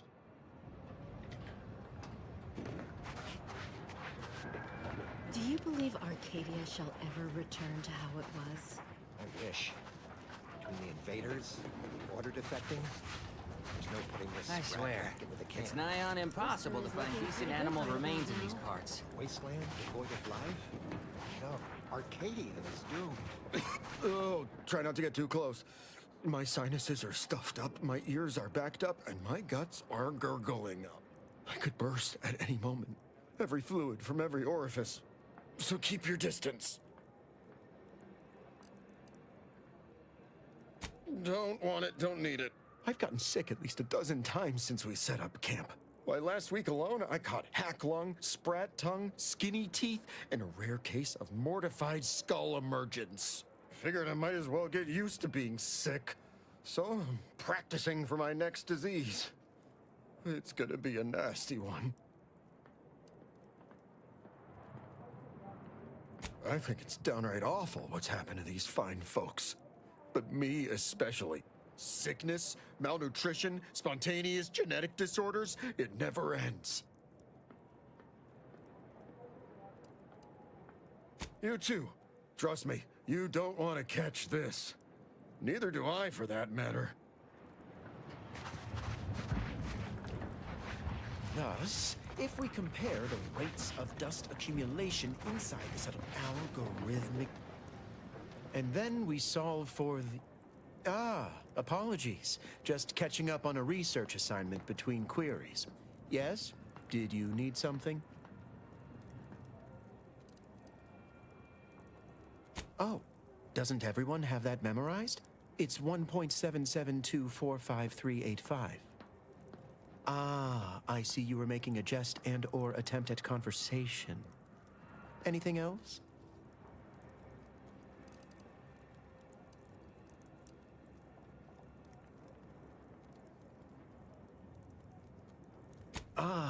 Distraction and I are old colleagues at this point. My part in these shared circumstances is admittedly somewhat unique. The abbot felt a scientician operating in a conspicuous spot in the thoroughfare might be useful. An illustrative way for our guests to see how we operate, to show how the crabble patties are made, as it were. That is, if the meat preparation involved a 90-step rate formula and a conflux of polynomial equations.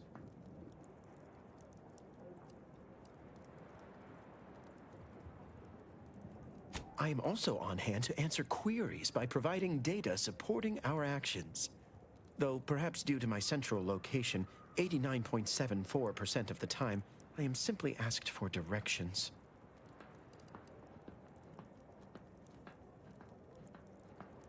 They must be exceptionally pleased with the statistical jump correlated to residents within Matriarch's Mercy. Numbers here are pretty compelling. According to data, life inside shows a notable uptick in key relevant quality of life factors: longevity, access to medicine, potable water. Life outside sees increased risk of starvation, inclement weather, and hostile xenofauna. Yes, indeed. Numbers are really against you out there.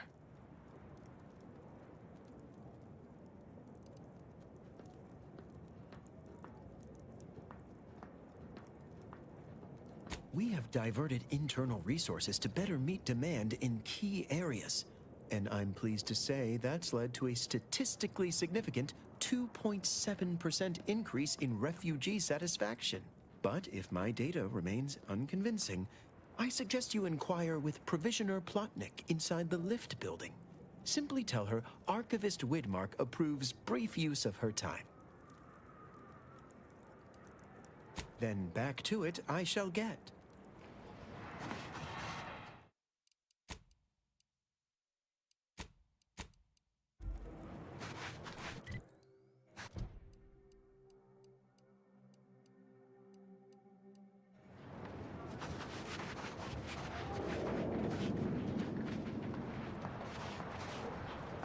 My soup is nutritionally calculated to sustain all bodily functions, but it could use a little salt. Law. I haven't seen this many folks crammed together since recall libations lighted the thruster. That's the order. I'm not in the prediction business.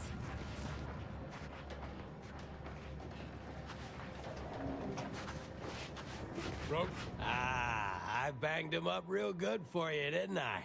I won, you won, right? Matters settled. The void you did. Barely connected. You're thinking of 2-3 scraps ago. You've been mostly unconscious a while now.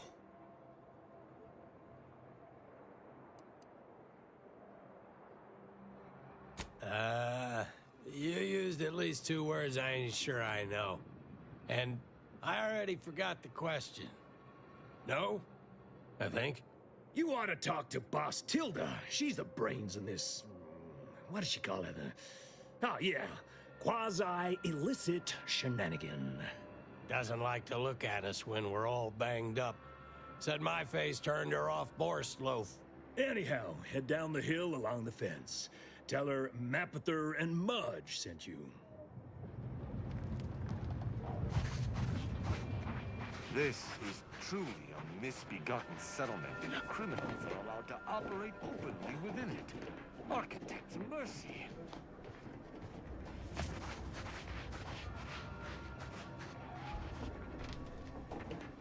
You got business?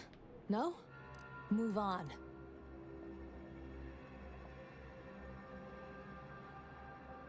You the fixer-lyncher aide to Agent Galloway? Don't suppose you got that crawling hibiscus she promised to sneak me, huh? Forget it. You can come in.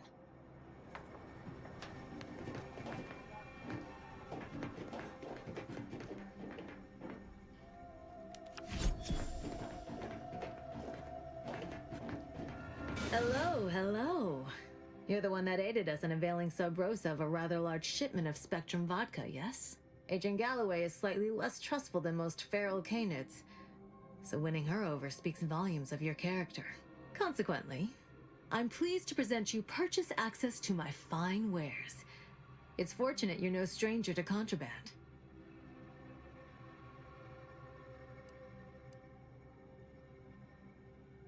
It's superb cover and a consistent market. Refugees are in need of all sorts of supplies that the Order cannot provide, and Sub Rosa delivers, at only a reasonable markup. Myself, I enjoy the thrills of the environ. Will the Order attempt to drive me out? Will Matriarch's Mercy be shelled? Shall I run out of new cereals? Oh, thrilling!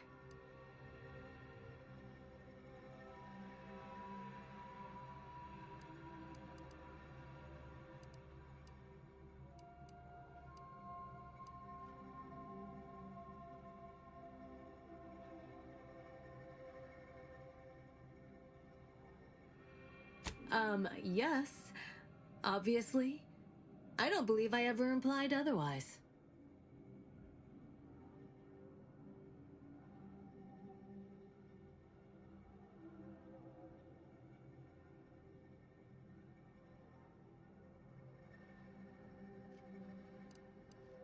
Idle browsers will be escorted from the premises.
Greetings.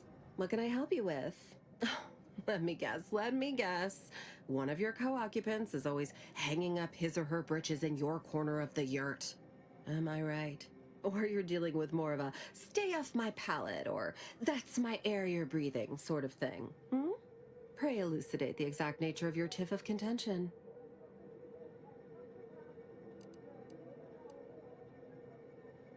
Oh, really?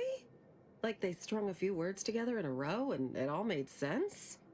That's a marked improvement on earlier. Guessing they left out a bunch, though. Here in Matriarch's Mercy, if you're not a member of the Order, you're probably living close to somebody else. In some cases, sleeping on top of them. Sort of thing tends to cause friction between neighbors. Would lead to fights, but nobody here wants trouble with the Order. So they hire our hooligans to battle by proxy.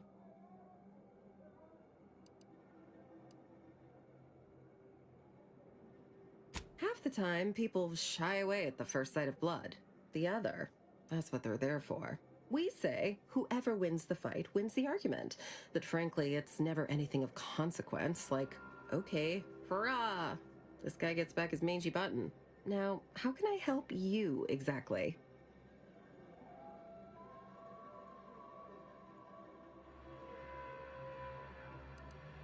Ugh, a tourist. Well, clear out then, huh? Can't have you scaring off real customers. I got a bunch of yeggs, 2 pugilized pugilists, and a cicanid to feed.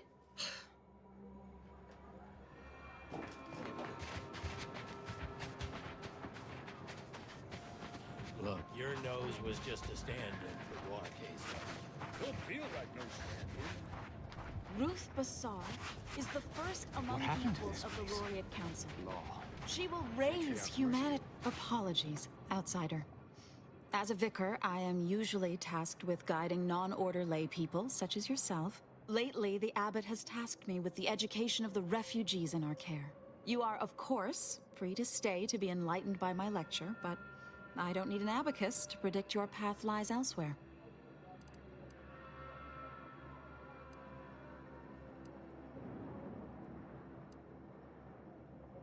Well, if it's in the displaced's best interests, I imagine I can find a moment. Yes, I reckon I do have my ear to the grimy dirt floor of Matriarch's Mercy. I hear what common laypeople are saying, and the wide array of bodily noises they make. Suppose I, more than any other member of the Order here, connect with non-scienticians. I've begun daily lectures, including practical advice on efficiently planning their days. I frequently launch into extended orations on everyone's favorite topic, math, and meticulously expatiate on our sex origins in the most rigorously pedantic detail.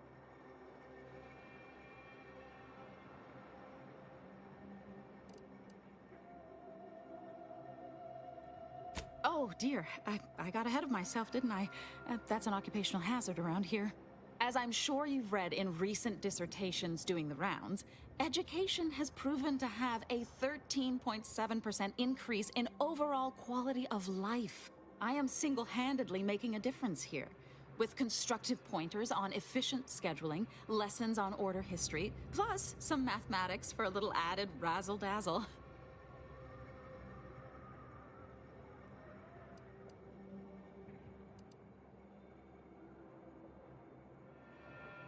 Never as many as I would like, perhaps, but my little congregation grows by the hour. Eventually, my unsophisticated layperson friend, the knowledge just seeps right in.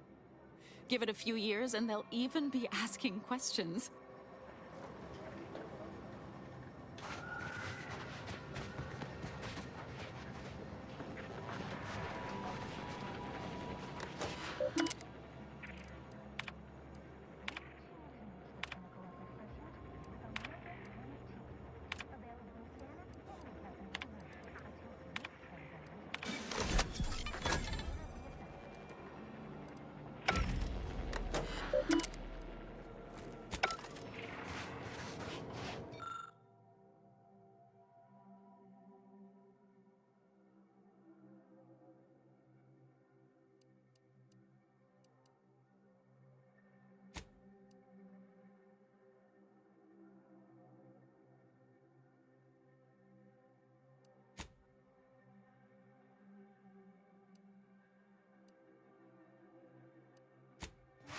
Shame what happened there. I seen the whole thing. Watch yourself if you intend to nose around that collapsed ramshackle. I swear, refugee settlements aren't what they used to be.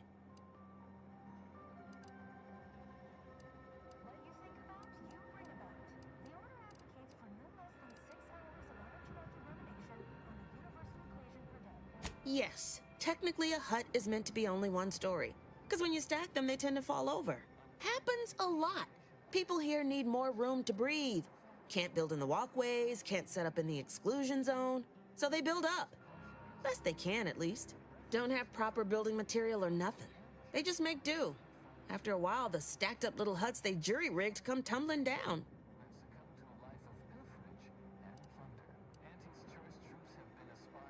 Oh, you put that together, did you? Here, I thought I was being subtle. Yeah, people keep at it. What else choice they have? Order won't listen. Maybe if we interspersed our requests with numbers, they'd pay attention. Seems like all they care about sometimes.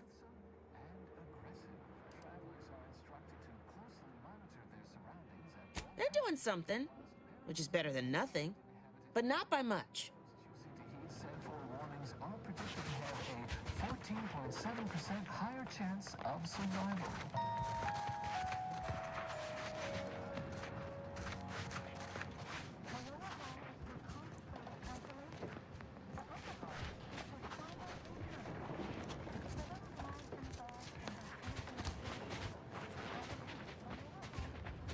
Every scientician yearns to visit. Where do we go Guardian now? on Callisto.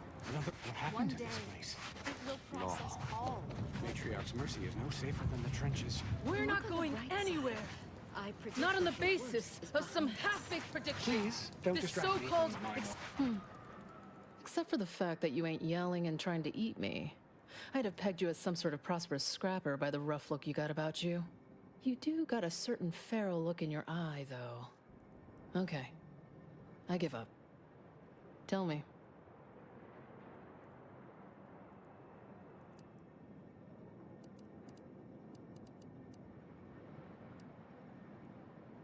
May Huffstutler, formerly Auntie's Choice, Department of Invasive Marketing. Now, the voice of the displaced. That's what those in the Order call me, leastways. An unofficial sobriquet, likely meant as a petulant slight. On account I object. Louder. More often than the rest. Those of us ended up here have very little except needs. I turn those into demands for reasons of clarity and import.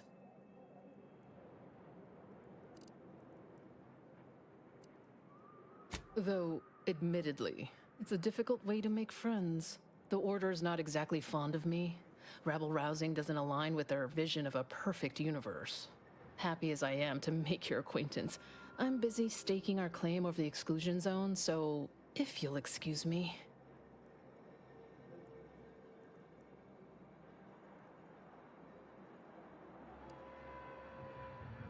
The exclusion zone.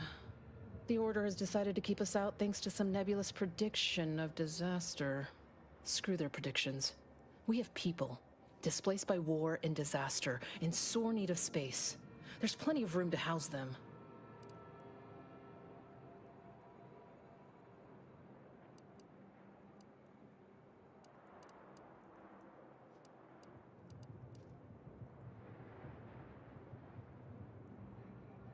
Chance of life-threatening peril from a yet-to-be-determined catastrophe were the administrant's words. Not what I would call specific.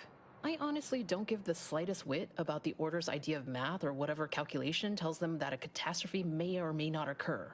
I couldn't get anywhere with Administrant Agarwal, but you, maybe you'll have better luck.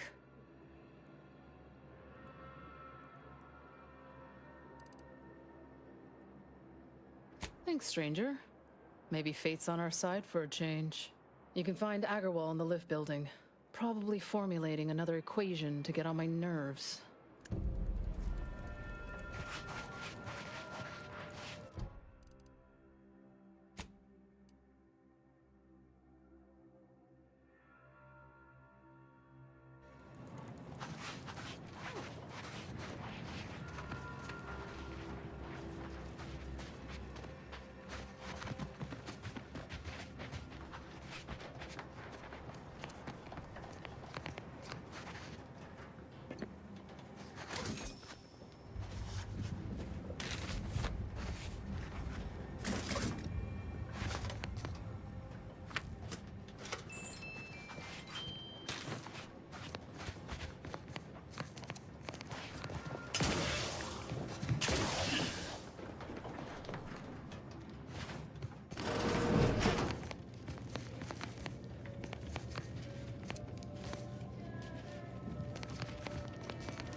What is it? I have 15 seconds of allotted time for non-specific discourse, so choose your words with expediency.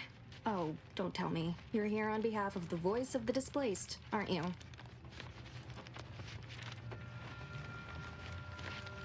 Oh, May, is it? You're on a first-name basis already? This is about the exclusion zone, correct?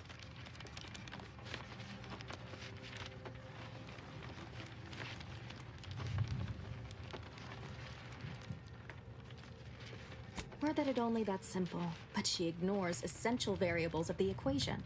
You see, the seer predicted that a calamity would befall the exclusion zone, warning that the barrier must not be crossed. But the ever-disruptive voice of the displaced is dead set on occupying the exclusion zone anyway, laughing in the face of certain peril.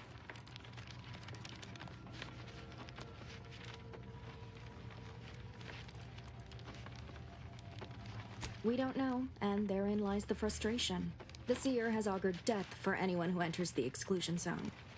Yes, you heard me right. Death. Furthermore, and I quote, "An outside mediator, having earned the confidence of both sides, has a high likelihood of clearing up an ongoing dispute. And now the voice has involved you. How auspicious. Perhaps you are the outside mediator who was foretold."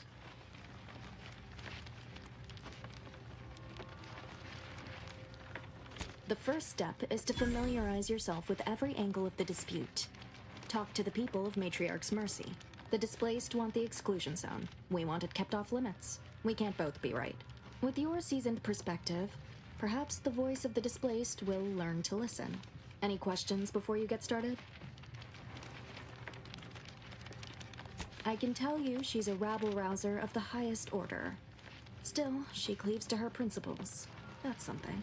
You can find her outside, among her people, stubbornly defying an order barricade. But you already knew that.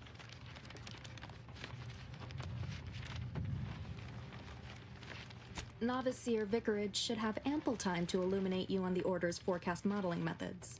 He's just down the room from here.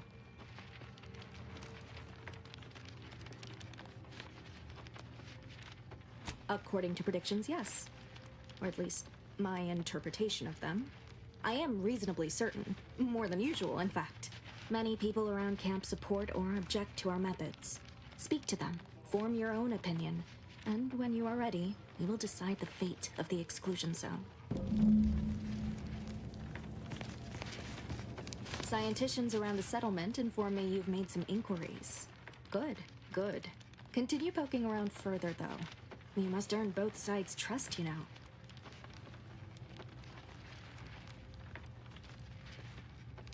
Have you spoken to all representatives of the Order? All of the displaced? The Doctor? The questionable types from Sub Rosa? Investigated the containers? If not, do. Well then, if you need me in the meantime, I'll be here, up to my ocular organs and requests.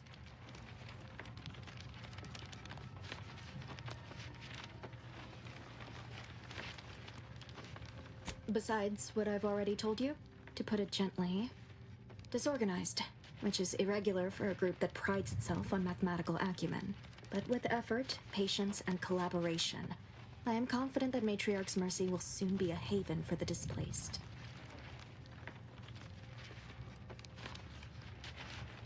Good. Check in with me once you've made significant progress.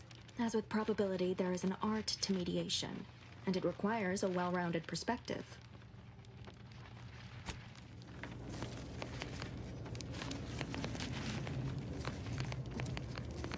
$1,068.5 pardons, but my attention is presently 99.81% occupied, coordinating provisions and supplies for the displaced.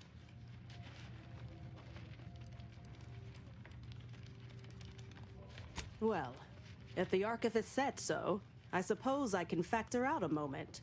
As the assigned provisioner, I am responsible for coordinating the requisition and distribution of comestibles, medicinals, and miscellaneous vital supplies.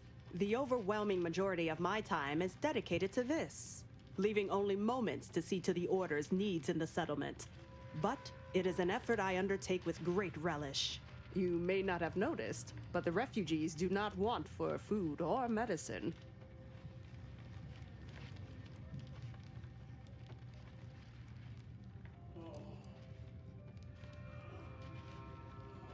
The Order of the Ascendant is dedicated to the ascension of humanity. Our ultimate goal may not be reached in our lifetime. If I can help others in need today, I shall do so to the utmost extent of my abilities and resources.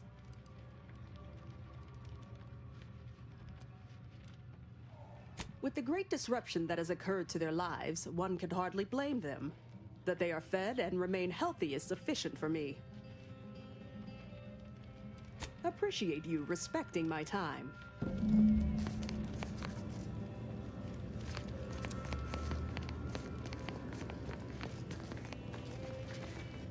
By the law. It's you. Oh, thank the architect you're finally here. I've scarcely breathed while hoping you'd come. I am in desperate need of your help.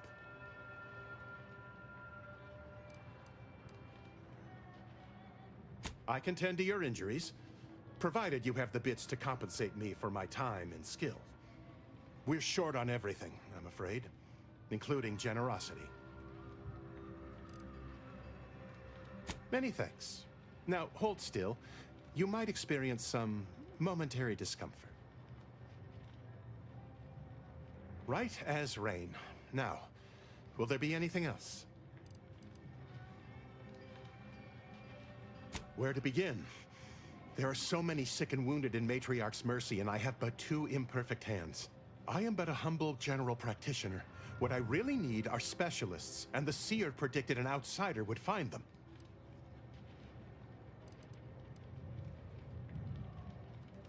My thanks, stranger. Probability is on our side. The seer gave me a datapad with explicit instructions that I not read it, for my intervention could only throw probability into disarray. Now, take the datapad, with my thanks.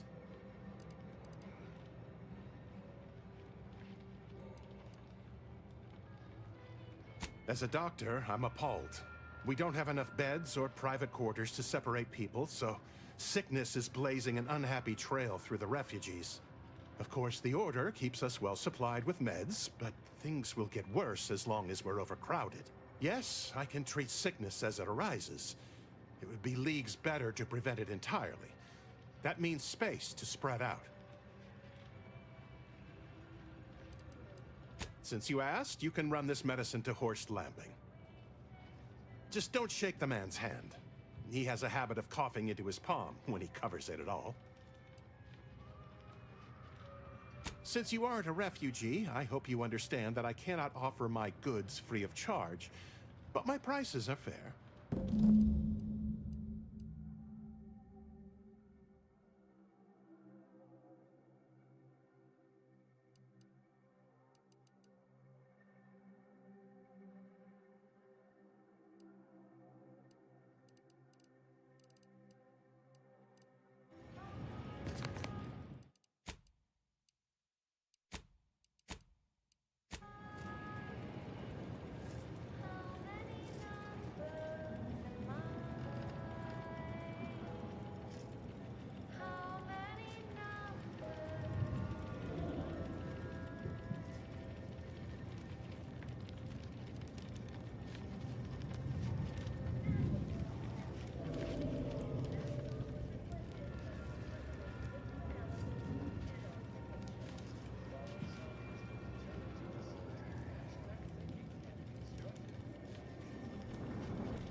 is Edmund Vandersmythe, and I am the senior tenured laureate of the tertiary adjunct pursuit in humanistics of the Order of the Ascendant. Today's lecture will focus on the generation of prime numbers, techniques, and uses thereof. I know. Prime numbers? Why so simplistic? Well, consider this a basic refresher course in remedial humanistics for those who tend to humor. I will start by explaining what a prime number is, despite the fact that you should have known that definition decades ago while still in diapers. But no. I have been called many things, and repetitiously is one of them. I have also been called redundant several times. So it's called that. So, prime numbers. What are they? The simplest.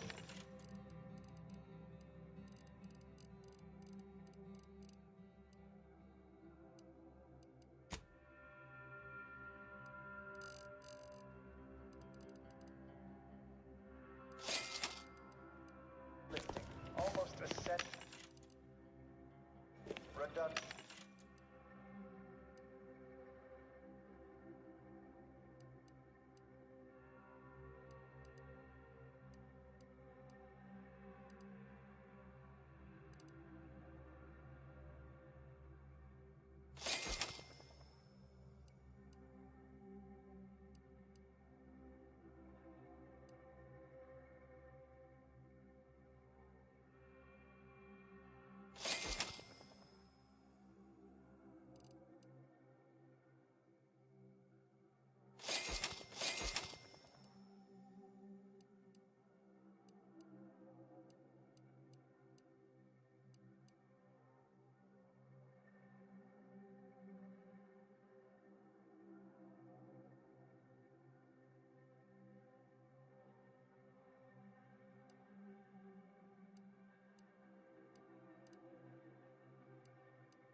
Numismatics for the Order of the Ascendant.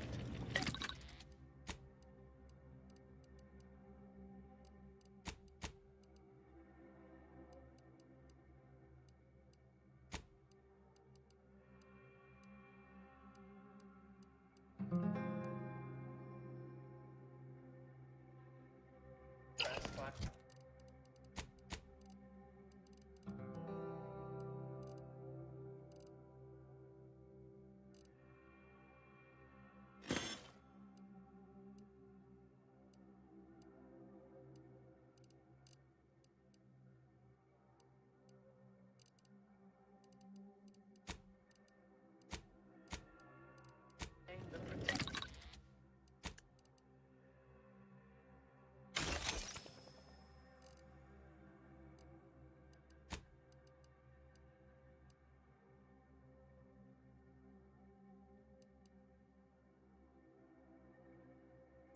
Take a brochure.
right. The universe does not orient itself toward fairness. But it's my firm belief humanity can do better.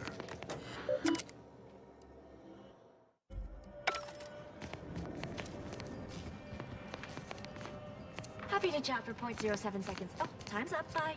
Ah, you must be the, Earth Directorate agent I was told to expect. Your punctuality is commendable. Allow me to welcome you to Golden Ridge.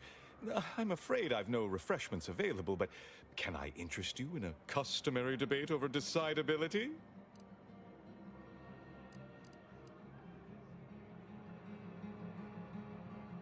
Sensible. Straight to business, then. The presiding bishop sent word of your imminent arrival. However, pursuant to our normal standards of compartmentalization, she was scant on the details of your mission. That said, I've been instructed to assist you however I can. So, tell me, what brings you to Golden Ridge?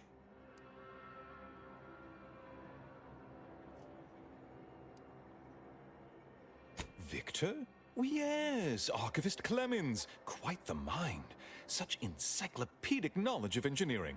One could almost mistake him for an exemplar. Is he in some kind of trouble?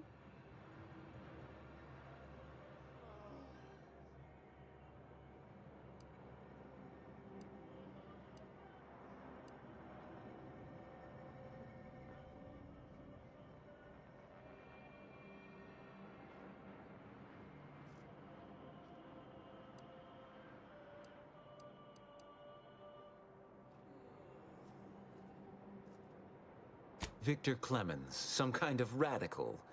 What an absurd notion. I must agree with my seer. I once watched Victor shed copious tears over a damaged datapad. It's difficult to imagine him capable of worse.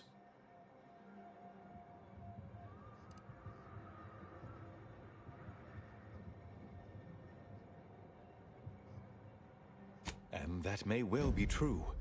But our standard of proof within the Order is not normally met by hearsay alone. Victor's currently supervising highly experimental research at one of our labs to the northwest, the N-Ray range, beyond the invaders' front lines. Unfortunately, you'll need to go through the decommissioned autonomous extractorium to reach it. That path is less than safe, so I advise caution.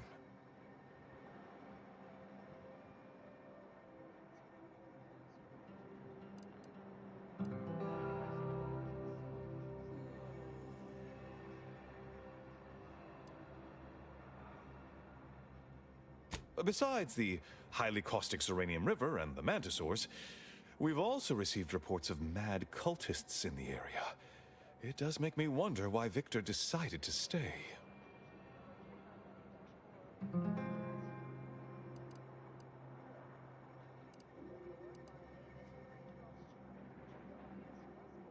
Rift worshippers spouting inane theories.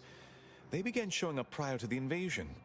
The first sign of dysfunction in the Protectorate always starts small, doesn't it? Loath as I am to admit it, there may be some merit to your worries over a conspiracy within the Order, whether Victor is involved or not. As my predecessor would remind me, denying unpleasant facts is not good science. I would be remiss if I failed to support an investigation.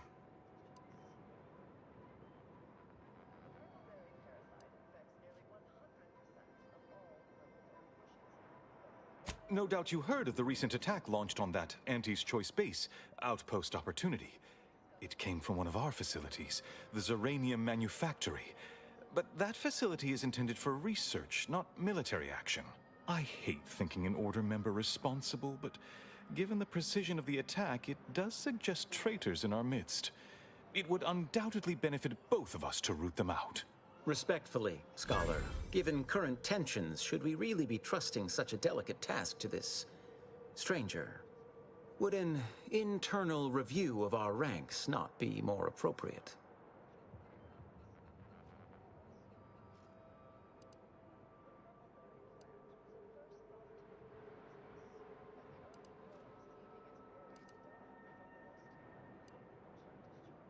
Choosing levity at a moment like this is only further evidence of your lack of good judgment. I don't dispute the need for discretion, my friend. but the presiding bishop made the determination to send the agent to us.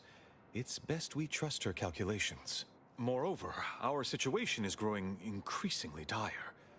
I can't overstate my fears concerning this most recent attack ending the ceasefire and reigniting the war in Golden Ridge. One more thing. Your investigation into the traitors takes precedence, but if you could also render aid at Outpost Opportunity on our behalf, such a gesture might preserve the peace.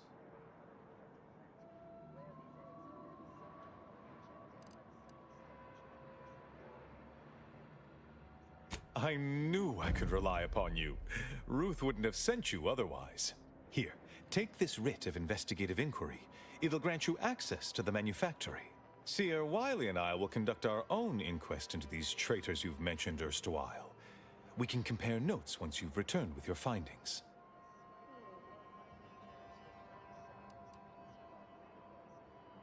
Illuminating the path to true erudition is an abbot's moral duty.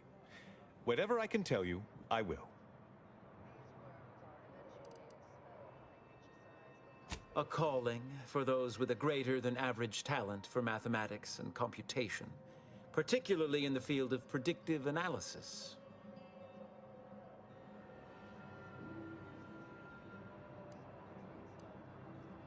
Yes. Seer Wiley is being too modest about his contributions. Many in the Order rely on Seers for their indispensable counsel.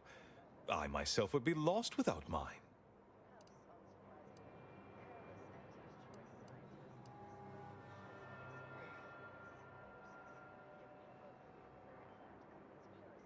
Oh, indeed. I needn't educate you on what you can see with your very eyes. There is a great deal of pressure on me to navigate what is a rather novel situation. Without Wiley, I dare say our predicament here would be even more precarious. Many lives depend on him, on us both. Why, Matriarch's Mercy would not be the refuge it is without his predictions shepherding its development.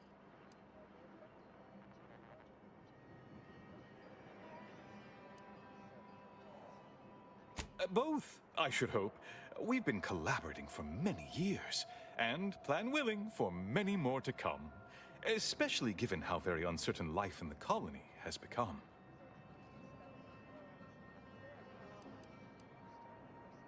That is a statue of the matriarch, Alexandra Varick, Arcadia's founder and for whom the monastery was named after.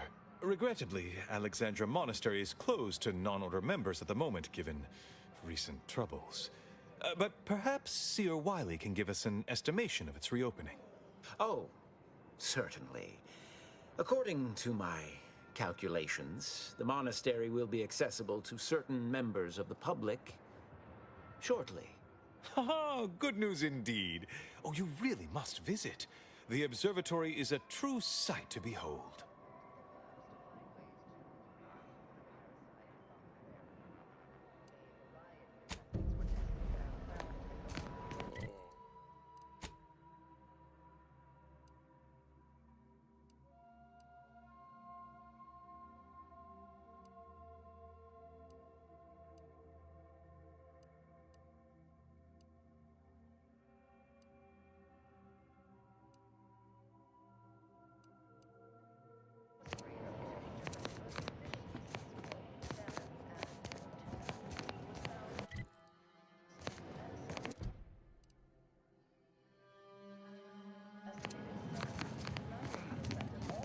Where to first, Commander?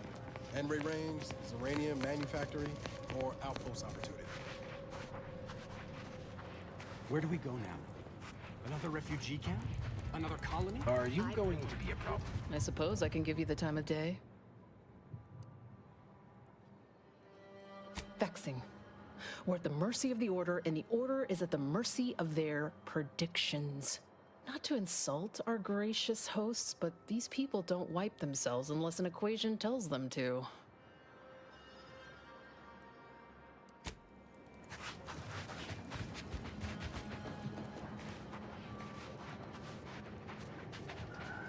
Ow! Might not enjoy some.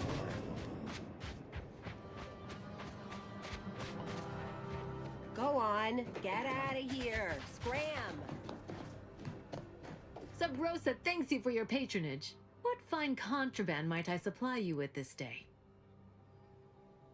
We stand that we'd like to make a good ton of bits on the war, and maybe expand our reach in the process. Beyond that, I'm not supposed to comment. But Sub Rosa consists primarily of ex-Anti's Choice and ex-Protectorate personnel. We've still got folks we care about out there. Complicates some of our feelings on the fighting. But if the fighting stops, our income begins to go dry.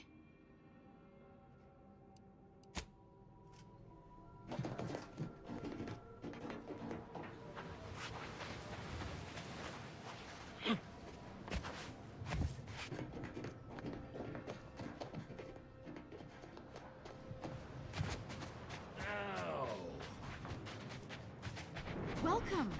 The meaning of life is new marriage, and we are the keepers of the equation.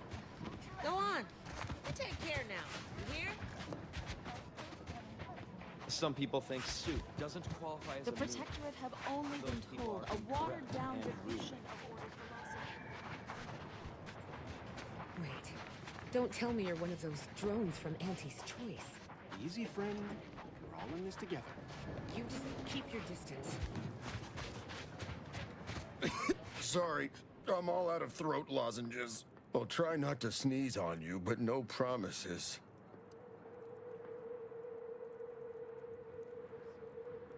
Law, finally. Real relief for my fake symptoms. Let's see it then.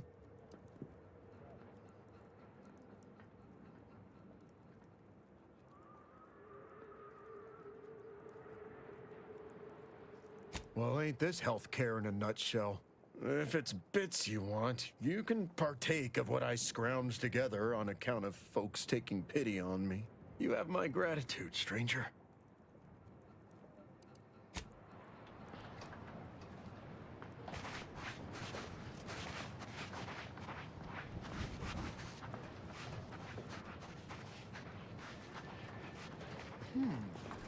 If we factor for random elements offsetting certain key variables, If we factor for random elements offsetting certain key variables, upsetting... How do you do, stranger? Always nice to see a friendly face around Matriarch's Mercy. Though it's a pity I can't lend more aid to our downtrodden collective. I'm just a humble taxidermist.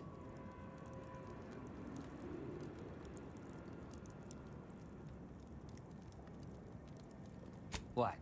And you think that's me? Listen, friend, a little skill with needle and thread does not make me a qualified medical professional.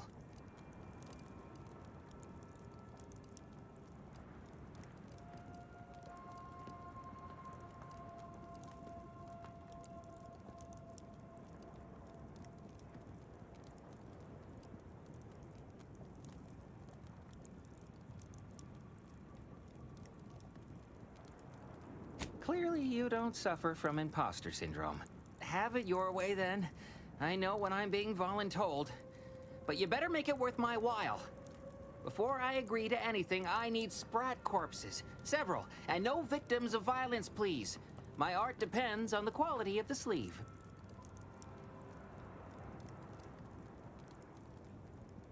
I used to source all of my sprats from a local trapper, Frankie Billings. No idea if she's still in business. Word has it she's out north in Auntie's Choice territory, so watch yourself.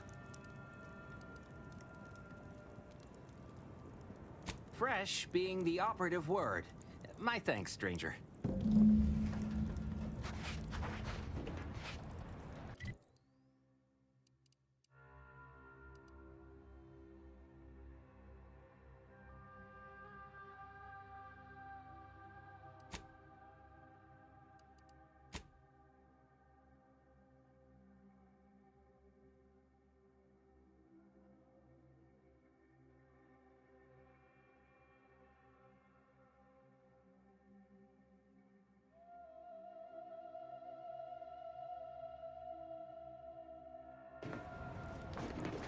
I remember this place before the war.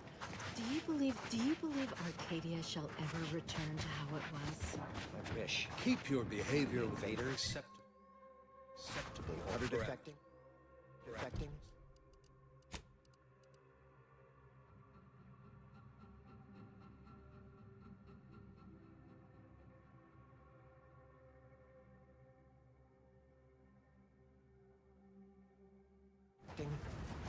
no putting this sprat back into the can. Cloister is looking pretty good right about now. A wasteland devoid of life? No, Arcadia is doomed. Plain and simple. I'll try not to sneeze on you.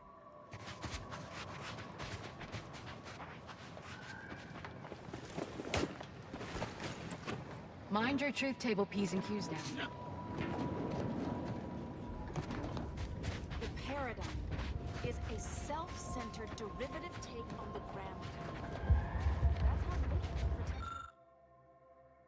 That's how we protect with respect to intellect.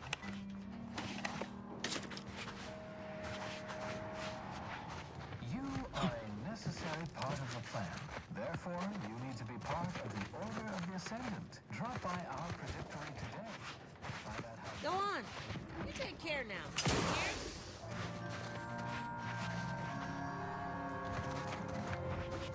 Auntie's choice just suffered an involuntary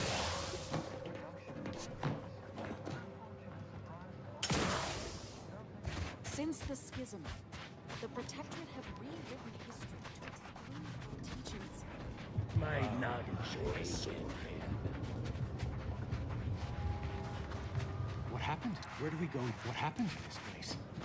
Law. Matriarchs. Show your work. Stranger?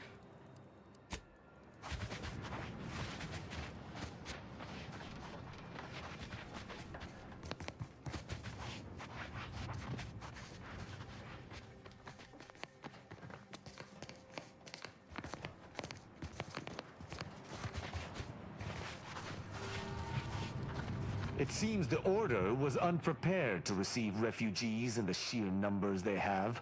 Theories cannot stand against the cruel facts of reality.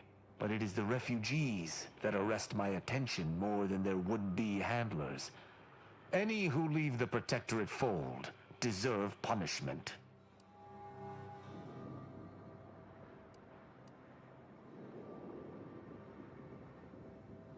There is no such thing as a non-combatant in a system under siege.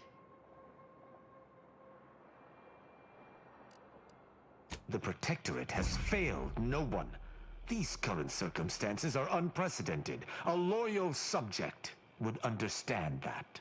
My feelings aside, I shall not judge them, owing to our bargain. But I cannot promise my duty shall not win out in the future.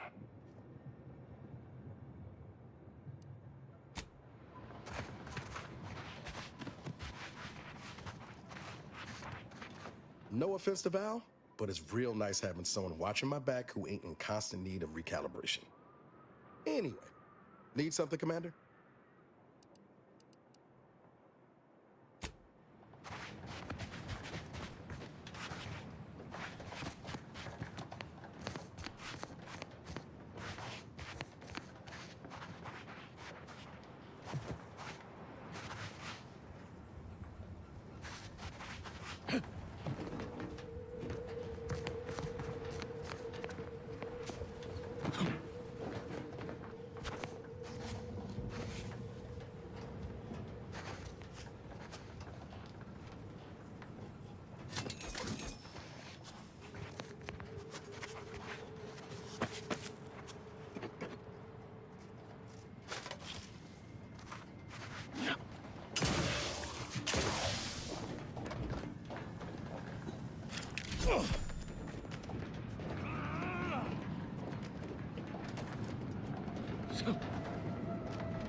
Oh, a visitor. Without notice. Hello. You weren't mentioned in my latest personalized order projection. I mean, prediction. Granted, I mostly skim the parts what don't cover probabilistic dangers, so perhaps you were alluded to in some, roundabout fashion. Suppose that means you're not a threat. So that's good, right? Yeah, I reckon that's good.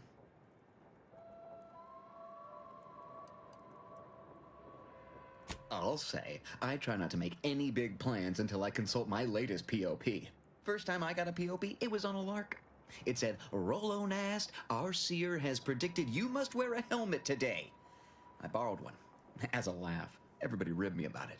just after lunch, wind picked up on the cliff above and dropped a mock apple 152 meters straight down onto my head. Fortunately, I still had that brain case on. Sure, but I've had 9 POPs so far, and at least 3 times something similar happened. Avoided drowning in a culvert, sidestepped my mantisaur allergy. Forget the other. Things like that just illustrate the fragile nature of human existence, especially here in Golden Ridge. My co-occupant Ike had a POP done and told him avoid liquids for 48 hours. He ignored it. Later got drunk, passed out, drowned face first in a puddle of water.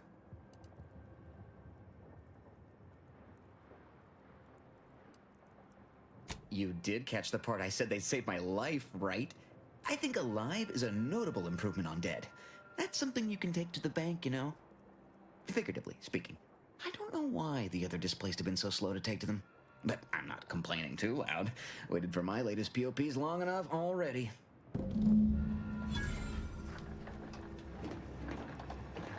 Anybody needs me, I'll be right here patiently awaiting my latest personalized order prediction.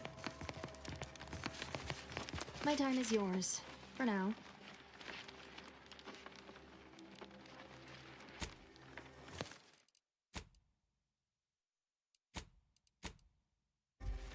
I hope you bring me good tidings. Exemplary. Our scienticians reported they were most impressed with the thoroughness of your inquiry. The displaced must deeply appreciate your careful consideration. And me, by proxy as well, as your ardent and industrious facilitator. Go speak with the voice of the displaced. I will meet you there shortly, and finally, we can bring this to a close.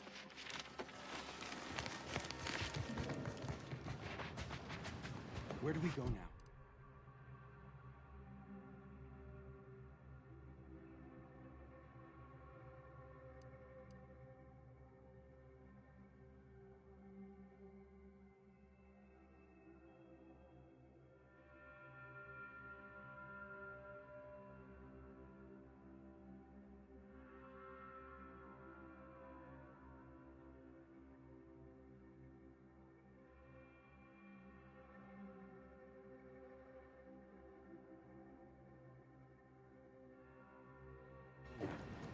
Another refugee camp? Another colony? Oh. Administrator Agarwal. Here to finally hash this out, are you? Thought this day would never come. Yes, well, our esteemed outsider here has agreed to thoroughly appraise our situation, in the hope that we may finally close the book on the exclusion zone once and for all. They say you asked around. Listen to folks. That's a good start, at least.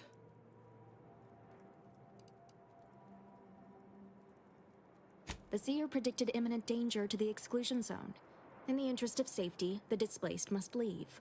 Well, the displaced are the ones taking that risk, on the grounds the predictions can be false. The displaced are under the Order's care, and the Order should decide what is best for them. Hence why we need the help of an outsider. Mediator, I leave the fate of the exclusion zone in your capable hands.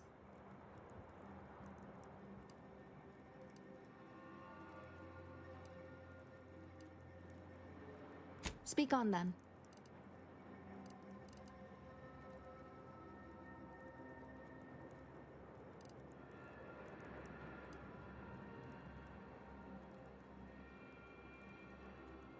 Did he also happen to mention they were needlessly oblique and vague?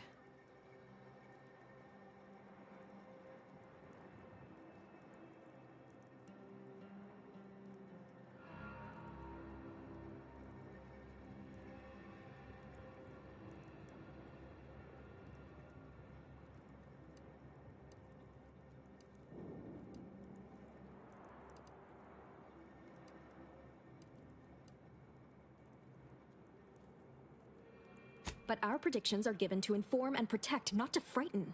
Forgive me. I do not mean to disrupt.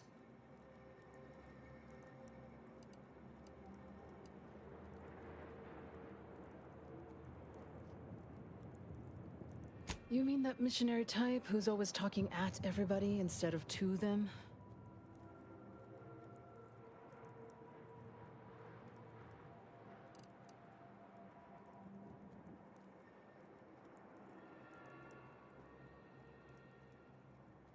bit rude, don't you think?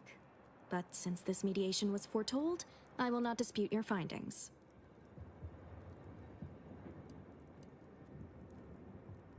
You actually got the Provisioner to give you the time of day. Huh. Ah, yes. I sometimes forget Provisioner Plotnik is also assigned to minding the displaced's needs. Her role is largely proactive, while mine is reactive.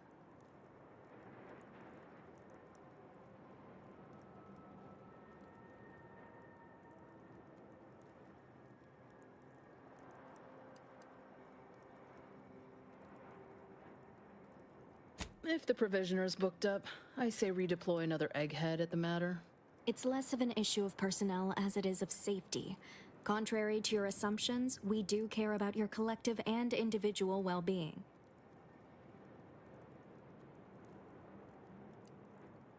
I'm all ears, Mediator.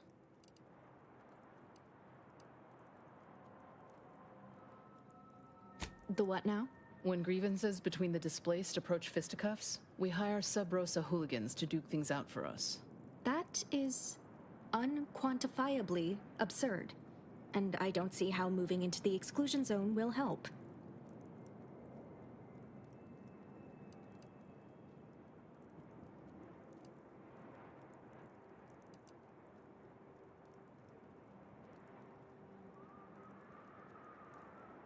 Unproductive is one thing.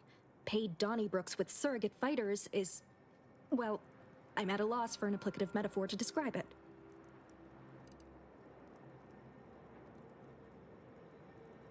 I understand he is rather short-handed. Yeah. Someone should get right on that, huh? Anyhow, what was the good doctor's diagnosis?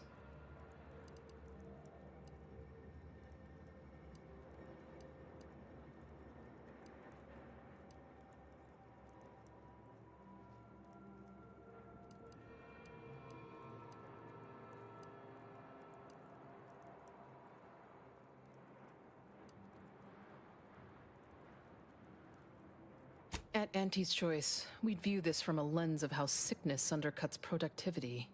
That is indeed unfortunate, but the dangers predicted for the exclusion zone may outweigh these concerns. Collapsed, but we built Matriarch's Mercy to optimize comfort and safety. I'm guessing you're saying this wasn't an official structure, more of a hastily assembled, precariously built shanty.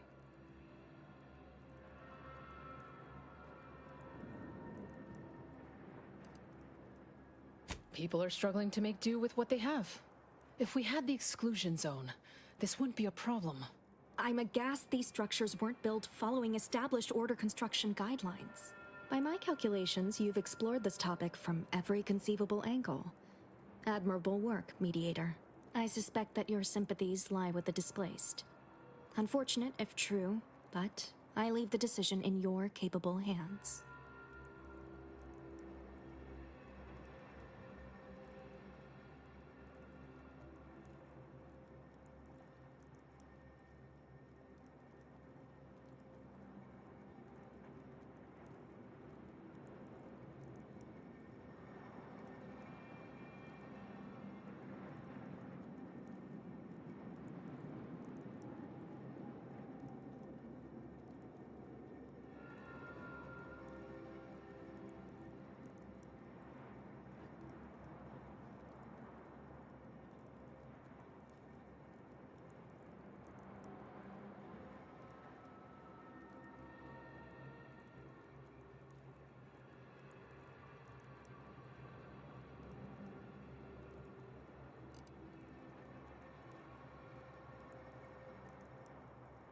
Well, if this is the fate that was augured, then I will not complain, though it goes against my very nature. Please, be safe. That's all I ask. Not to worry, Administrant. The exclusion zone is our problem now. Here. You stay out of trouble. We'll try and do the same.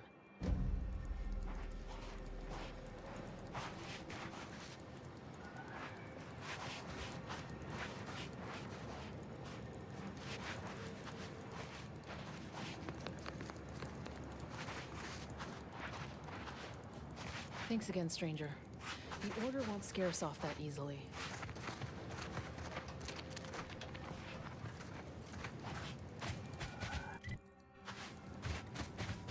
Where do we go now? Another refugee camp? Another colony? I plus with an 8.23 margin of error that our